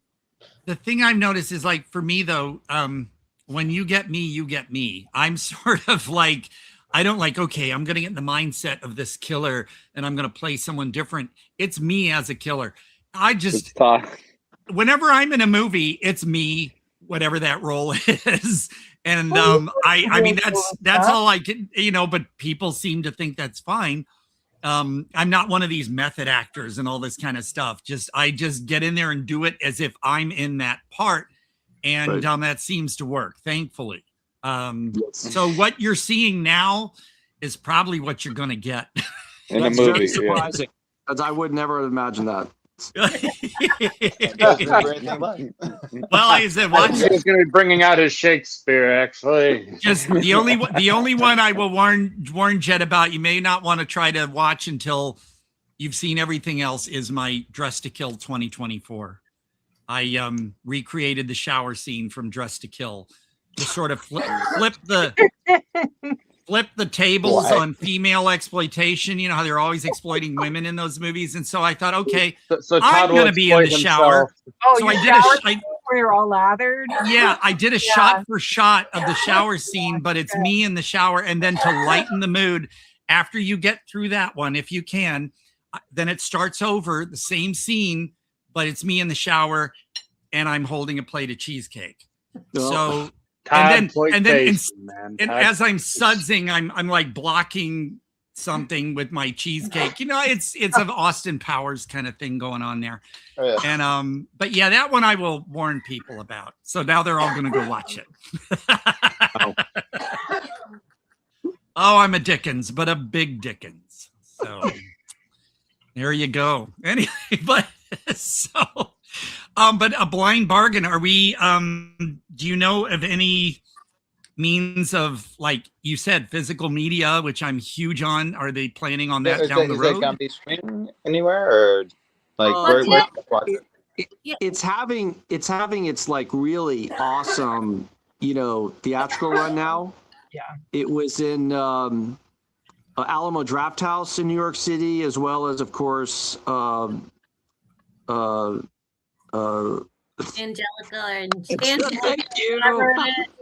Angelica Theater, and it's going to be at the NoHo Lemley in LA. Which Todd, you could make that. And there? Wait, What's going on? I hear a voice. Was that Evan? No. God damn. What's happening? Steve? This is so late. Okay, he's gone.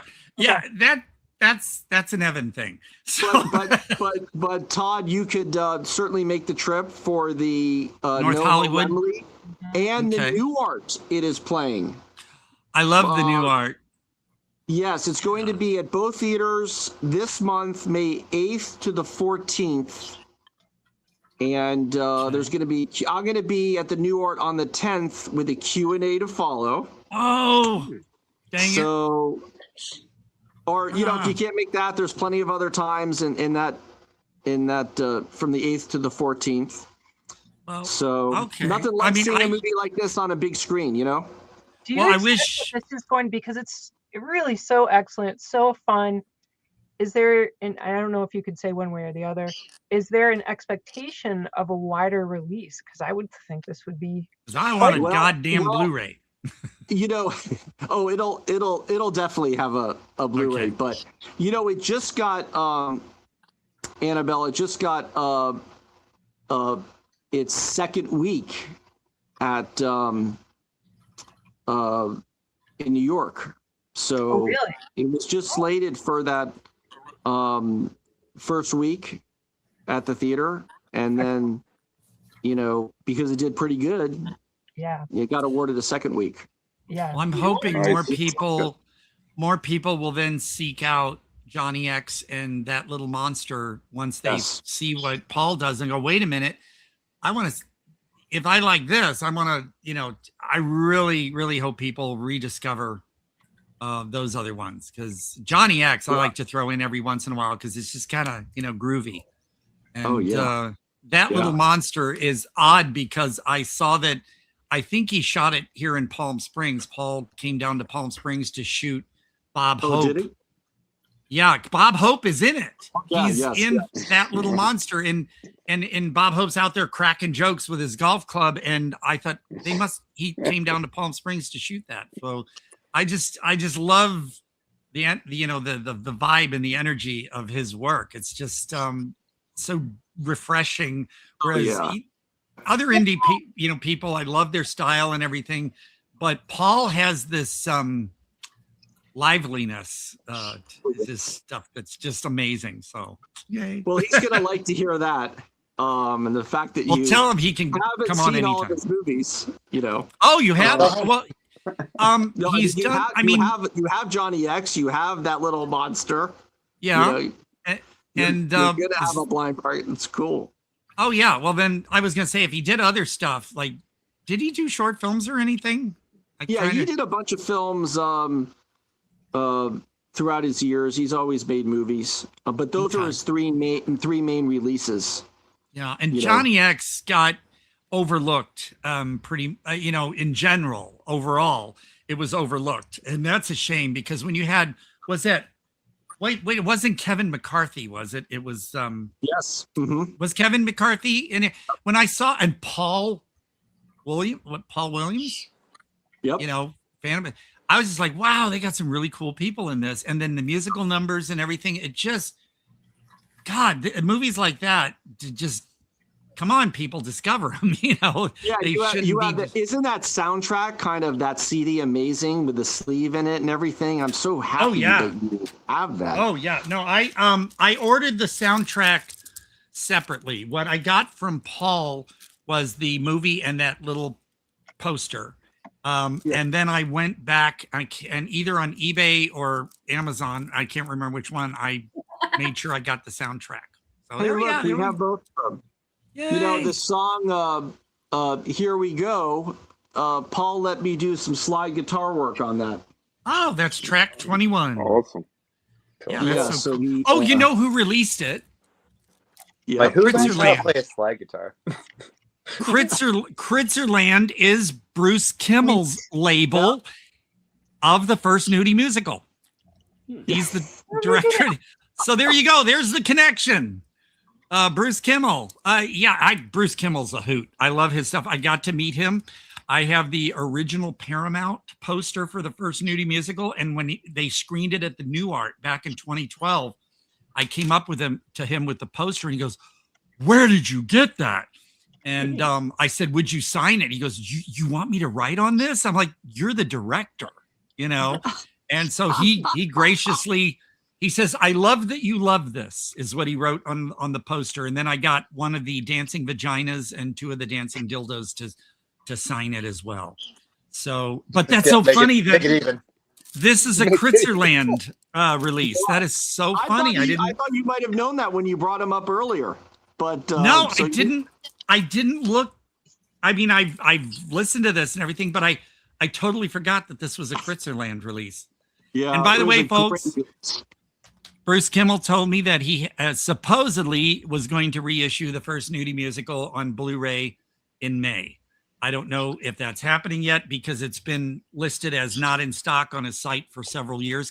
It's the Blu-ray's been going for over $100 on eBay, but he's supposed to re-release that. So, but wow, Critzerland, everything kind of ties together, doesn't it? That's amazing. Wow. Well, there's some very exciting news about Johnny X. Ooh. That I also can't tell you about. Oh shit! No. At least we know. At least we know to be looking. You'll update us. I'm just gonna say this very cryptically. Okay. Johnny X lives. Ooh, baby. That's it. That's it. Like John Wick lives at the end of John Wick 4. I haven't seen that one, but sure. I haven't. Okay, guys, you're gonna laugh because I'm just not big on the big action, what I call macho shithead movies. But I have not seen any of the John Wick movies either. None of the keep coming, man. As long as people keep wanting to see him, they're gonna keep making. Yeah, but you know I'm not knocking them. I haven't either. I'll just make that confession. I think I saw half of the first one, and I got to sit down and watch all of them because everyone's talking. First one, that was it. Well, I will tell you there is one that I like to go back to every once in a while. It just I don't know. It makes me so happy. Is Tim and Eric's $1 billion movie? Oh, they're Tim Heidecker. They're so funny. If you haven't seen that, you know it was after they did their Tim and Eric show. And I mean, they shot part of it in Palm Springs. They at a mall before they tore this mall down. And you got Amy Mann singing one of the songs in the movie, and you know everybody's in it. And and plus they make a joke about Johnny Depp. So not in it they have a look-alike. But no, movies that make me happy. So everyone I like to throw in every once in a while would be something like Johnny X or like Tim and Eric's $1 billion movie. And they should have like a Dr. Steve Brule movie. All right, there's 2 things I do have to say real quick. One, to go back to what you were saying, Todd, over 3 hours ago about how it's a lot of people are going to the movies.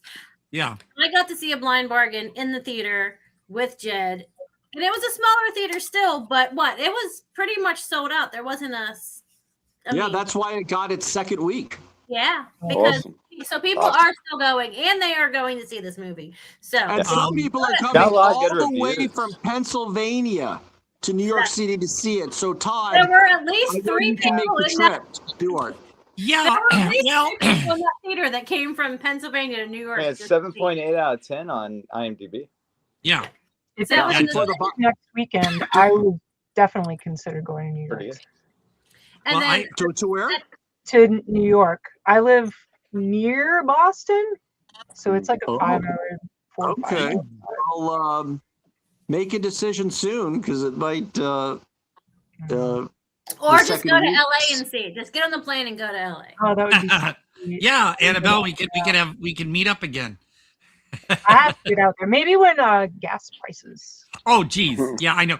By the way, yeah, because the one reason why it's kind of tough for me to want to drive to LA, it is about $6.19 a gallon here. I know. I just saw it for $6.39 in the Valley. But hey, Todd, I wanted to say this before I forget. Yes. You just mentioned Johnny Depp. You know, does Johnny X kind of remind you of Crybaby? Because a lot of people bring that up. Well, here's the thing. I love John Waters movies, but Crybaby is not one of my faves. Oh, even That's though you why like Johnny X a lot. And you I like that love it's a Johnny musical, X. though, right? Love Johnny X. I love it. I don't know. There's something about Crybaby. I think it's a little too long. I just got annoyed with some of the characters because they're just like, I wouldn't even want to sit next to them at a bus stop. And there was something about the movie that just didn't click. So for me, it would be Crybaby, not so much. I do not like Cecil B. Demented. I think they lost their point in that movie. And A Dirty Shame was fine, but again, it meandered. It wasn't like they were trying to get back to the point of it. It just kind of like, so Johnny X just captures everything, and the people are not so loathsome. So on record, even Sluggo, huh? That's good to know. So on record, Todd, you like Johnny X more than Crybaby. Oodles. You can put that in quotation marks. I like it oodles more than. I love it. The second thing I have to interject and say, because I have to do my job here real quick. Jed, you are more than welcome to stay on the show as long as you want. But if you still have a 4 o'clock, everybody needs to my battery's running out really quick. Oh, okay. I got a question for him. Hurry up the questions now. Okay, you had one more thing, or that was my thing. I got to do my job. Okay, yeah, Well, no. I did have one more question about A Blind Bargain. I just have one more question. Sure. Yep. Yes, only one more. And what made you want to tackle this movie that is an obscure movie from way long ago? What made you want to tackle that? Well, anything that Paul Bunnell does, I want to be a part of. His movies are really special. He was the director that did Johnny X. And he just does these grand movies that are, like I said, I've been in 2 once-in-a-lifetime movies with him. So it's really about Paul Bunnell and being part of his projects. And that's one of my goals. I would, even if I was just sitting in the background at a table, I would like to be in a Paul Bunnell movie. He might take you up on that. I'll sit at a table and eat cheesecake. I'll be sitting there eating cheesecake. Todd, there you go. Just don't shave the beard though. Keep that. Oh on. no, you could not pay me if someone said right now we'll pay off your debt and we'll give you $1 million. I would say sorry. My chin is like way up here, and I look ugly. I'm sorry, but you're fine, Jed. But I'm just saying, there's so many guys who once they go clean shaven, you're like, oh. It's just what if they promised you a nice job at the glory hole, though, Todd? No, this is an enticement. It would be like ZZ Top shaving their beard. No, listen. Oh, Evans goofed up again. So, no, you couldn't again. Oh my fucking god! You're all robot-y and weird. So, but no, this will never go. I'm grateful that, I only work part-time, but I'm grateful that they are fine with my beard. I get compliments from customers every time I work. I am what you call, and this is a good word, a poganophile. That means like facial hair. You are a fan of facial hair. If you're paganophobic, that means you're afraid of beards and facial hair. Oh. But I'm a beard guy. I see a lot of younger guys rocking the stashes now, like Vincent in A Blind Bargain. But I'm a beard guy. You could never, ever get me to get rid of this. I'll tell Jed, he missed this early in the show, but last week a crazy woman came at me at work. And she grabs my beard and within 30 seconds had braided it. And I'm standing there just like freaking out. And later the paramedics, I don't know. Well, an hour later, the paramedics arrived and wheeled her out on a big gurney. And her husband, that's so funny. Her husband comes up to me and when goes, you find out why. Her husband walks up to me and goes, she's fucking high on mushrooms. Where do I get a refund? And then I found out from a manager that he had also told the paramedics that she had had 2 margaritas. So there's a project, mushrooms and margaritas. Don't do And- mushrooms and margaritas at the same time. Okay. But yeah, so no, I'm glad you brought all that too, because what I have to do after this is unplug my computer and take it into my computer guy, because you know that shop app or the Shopify, they somehow got me in their system, and even though I've done everything to get out of it, every time I place an order on a website, they go, "We just sent you a code," and I'm like, "Fuck!" So I'm gonna get that taken care of and come back home and maybe just watch Johnny X again. Because I could play the soundtrack in my car while I'm going. So I'm really pandering right now. Pandering for my benefits, so it's all good. I want your approval. I really love it that you love these movies and have them.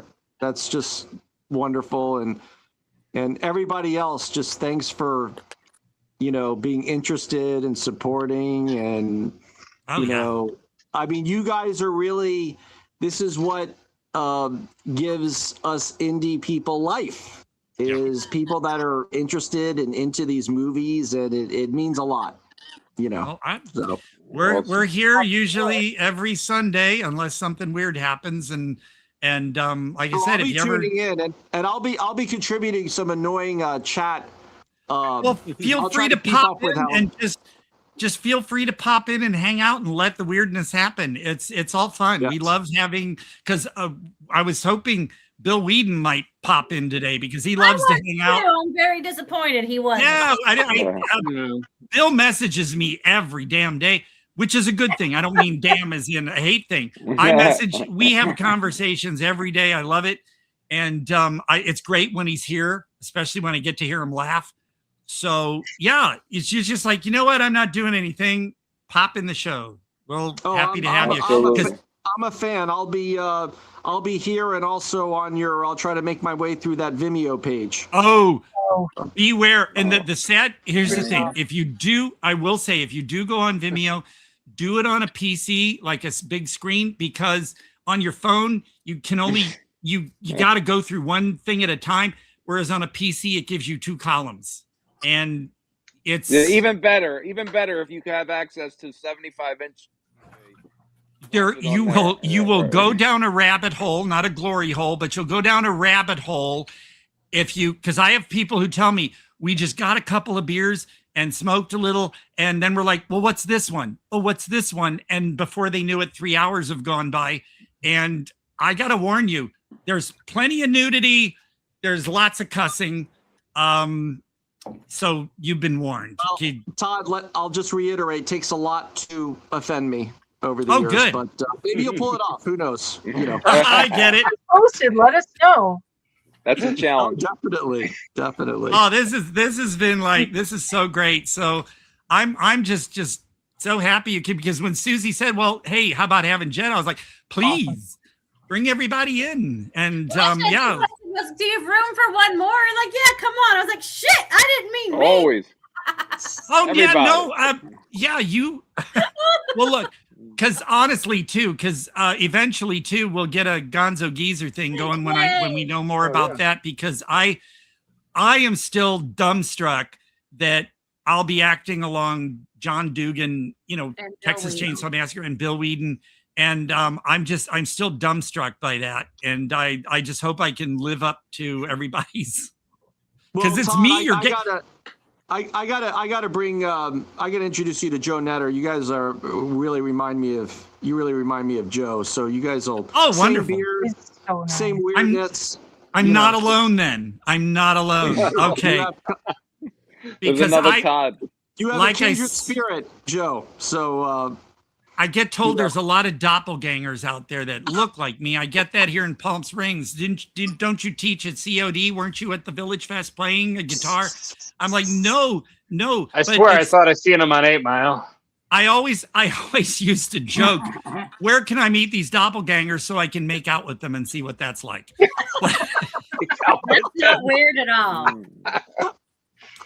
But no, this is great, because like I said, I never expected any of this last summer, and then they threw me into this, and it's a good way. Instead of having therapy, it's good for a way for me to vent and like shove all this stuff at people and go, look, get it, So yeah, I'm really happy. Well, Todd, we'll have to get you a couple posters too, Johnny X and a Blind Bargain. So remind me of that.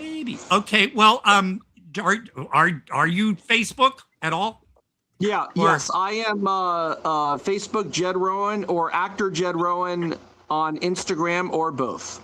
So. Okay, because the only thing I do is Facebook. I don't do Instagram or TikTok or just Jed Rowen. You'll find me, and then we're just a message away. Okay, and I will send you a message and give you my PO box and just await. And well, guys, my battery's running out and my bladder is calling. So. Oh, I hear you. Yeah, I think we need to take a commercial break. Yeah, it's great. We're gonna wrap up soon anyway because like I said, I gotta the PC shop closes in 2 hours and it'll only take me about 20 minutes to get there. So we'll have to wrap up soon anyway. So, but I'm just like giddy that you were all here. It was great meeting all of you. Please, everyone, keep in touch. Same here. Yes. I appreciate you guys and gals. Thanks, Jed. Yeah, great to meet you. Bye. Bye. Bye. Take care. Much love from Detroit. He's straight. We'll get you. There he goes. Great guy. That was really. That was. Thank you very much. That was wonderful. Thank you, Suzy. Because I didn't. Sometimes I think, would they really want to, hang out and do this? The minute I saw you guys say Blind Bargain, because I had just come back from the premiere with him. I was like, oh my gosh, someone found the movie, and I immediately got him involved. So yeah. Well, I was excited because it was Paul Bunnell, and I was like, how am I ever going to see this? Because how did you guys even hear about it? I only did, I admit, because So Annabelle, how did you find it? Because I get sent screeners. Okay. So I just happened to be, I lucked out. I was looking at the endless list of screeners. I've seen. And I saw like Crispin Glover, and I thought, oh shit, what's this? And I looked at it, and I reached out to the person, and so it was. I got some news for you guys. There's not much more to that. Yeah, I got some news. Yes. Yeah. Okay. May 28th, Fathers is going to be out there having its premiere. Ooh, wow. Tell me more. I'm pretty excited about that. Fathers is going to be, and then its wide release is going to be on the 2nd of June. So, yeah, and I can't remember the name of it. It's the theater started with an L, L-A-M. Lamely? Yeah, I think that's where the premiere is. Historical or whatever it said. Is this the one you're part in, or you just? Yeah, I actually had my first speaking role in it. It's in the very beginning, and I actually get to save the main character. So, tell us about this film. Bring us in. Well, it's like a thriller, and it has to deal with I don't really know how to describe it because it's very deep, and I don't want to give too much away. But it's like a case of mistaken identity and trying to figure out who someone really is, that kind of thing. What is it dated from this year? We filmed it back in, I want to say 23, late 23. So it took us a little while to get it released. So, but yeah, it's Fathers, and it's going to be coming out soon. It's going to have its premiere out there with you guys in LA. I wish I could get out there. I need a vacation. Yeah, also, it would be helpful for me if I had friends I could go up to LA with and we could split the gas. So I'm looking for the trailer. There's too many fathers. It's on Harley Wallen's page or Katie Wallen's page. They've been posting it. And thanks, I'll try to send you to you, Chris, when I'm free later on. And I guess that was Paul Bunnell. So I'm thanks. thinking it was, yeah. Okay, yeah. Big thanks to Paul Bunnell for chiming in there. Yeah. Oh, I didn't see that. Cool. That was his little comment. Thanks for talking about my films. I had to get that in there because I wanted to acknowledge that he was. Yeah, there we go. Hey, yeah. I need to see more of these films. It looks awesome. Now learning, and yeah. But Fathers is good. It's going to have its theatrical thing going on for a while, and then hopefully, yeah. Because I mean, I love collecting all of them, especially when I know people that are involved. So I have. I'll send you the links when I'm able to later on. When I find them. Oh, there's Evan. And also, the one I also invested in out there finally got its credit called Splice. Yep. And it's supposed to be like a multiple personality thing, but I think it's kind of split between a couple different people. Split. Personality. Sorry. Or Splice. Yeah. Not to be confused with Vincenzo Natali's films. What? Right. No. Okay. Yep. It freaks me out when my voice goes all echoey and robot-y. But no, I got you. Yeah, because I honestly by Manacle Films, it should be pretty cool. It looks like he's actually taking this time with actually filming the scenes and redoing some of the scenes. So he's actually getting into it really heavy, and I can respect that. Wasn't what I was originally thinking it was going to be, but what looks like he's turning it into, it looks like it's going to be very interesting. So, well, yeah, that is good news. And I said the only thing I had coming up was, like I said, the director of Killer Cox. Oh, I think I got like 10 things in the fire right now going on, like 10 different films that are in pre-production or in production or being filmed. So, how can people find you? Huh? How can people find you to learn more about your projects? Oh, I'm on IMDb and I'm on Facebook. And I'm on Instagram too, as well. Like Fathers actually won the London Movie Awards, pretty much swept them. Yeah, I got my first movie award, the London Movie Awards for Best Feature Film. Wow! So Congratulations! I felt really good about that. Wow, that's amazing, especially when it's overseas. Mm-hmm. So, oh yeah, I guess it even did really good in Germany, and it did really good in Spain. Harley Wallen, he's a talented director. I like working with him, and I like the fact that he got me involved with Blur recently, and my mom took me to the filming because I don't have a car right now, and because I got a lot of car repairs I got to do to it, and but my mom took me, and me and my mom are chilling in the main like little lobby of this like studio that we're filming at. And they say, "Oh, so is she the pedestrian?" They point at my mom, and mom's like, "Huh?" So we didn't even really expect, she didn't expect to be in the film, but she got to be in the film with me in the same scene. So I was really, really excited about that. It was pretty cool. It's interesting to me too how a lot of these indie films like that really seem to do pretty good overseas. Oh yeah, even better than like here. Ash and Bone did really good in India and Asian countries. I guess it did really good there. Yeah. I wasn't a part of Ash and Bone, the first one. I wanted to be, but I didn't get involved until after Finding Nicole. And when Fathers came around, originally I was going to be involved with a different film, but a bunch of things got kind of changed around, and we ended up doing Fathers instead. So, but I'm excited with this because Harley not only let me have a producer credit on it, but he let me have a speaking role in it. And it's my first speaking role. So that pretty felt cool. really good. And for your first one, and it's won an award and all that. So that's pretty damn good. And I get to save the main character. Yes. All Jason's links are in our bio. And I just get glory holes. So you love that. But it's like with Astral More Plane of a decision at that point, right? Well, with Astral Plane Drifter, that was like, doing really well, and it's been overseas and stuff. So that would be kind of the biggest one that I was involved in, that one, because it's won like 28 awards now.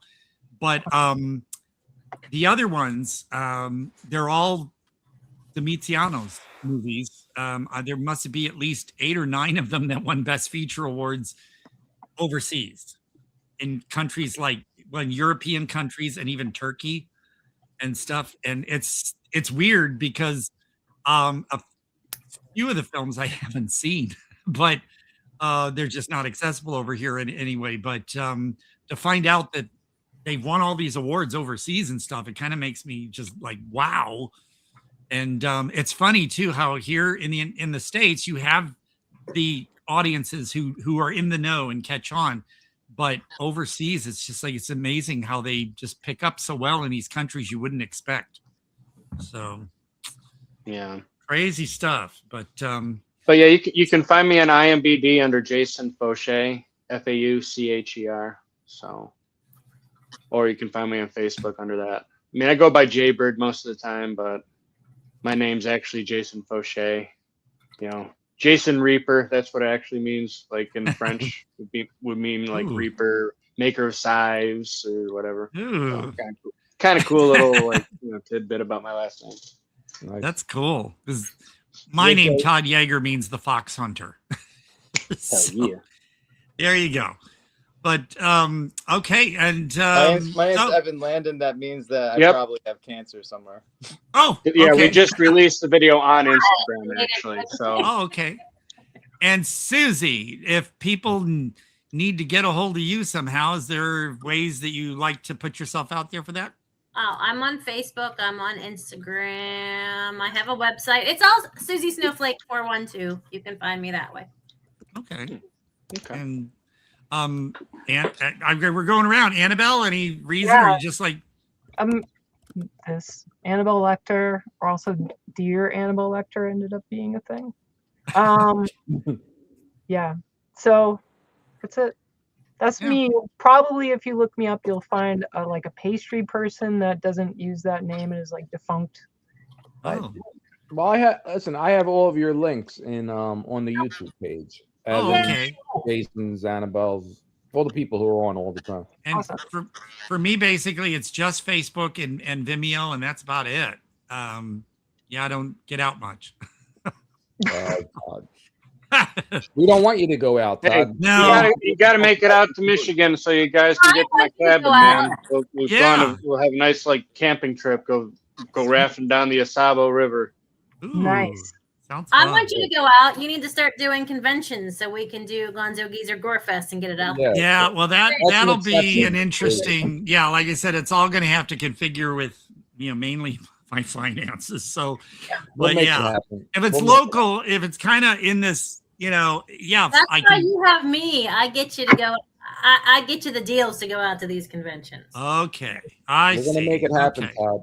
I just got to work around my part-time job, and so they schedule me around if I'm You're going to be taking going. all the fun out of this for me. Just hush. Suzy's well, gonna look out for you, Todd. I know. I'm just fretting because it's going to be rough for me for at least 2 years, and that's why I'm kind of like all about stuff. So Just have fun come on. Just go with it and have fun with it. Oh, no, Yep. I need fun. I need fun. Yes. But other than that, yeah, I guess we are coming to the end because I have to unhook my PC and get into Palm Springs and get rid of Shopify. And Good. My food was just delivered, so this is the perfect time for me to say. yeah, and maybe I'll treat myself to a Del Taco. And well, maybe. But other than that, oh my God, so much fun. Great. Suzy, Yes, thank you for guys getting Jed. letting me just kind of invite myself on. I had Yeah. Awesome. You're fantastic. No, it's totally cool. Anytime. And thank you, Ward. Ward always sticks through for us. Thank you. Ward. That's so cool.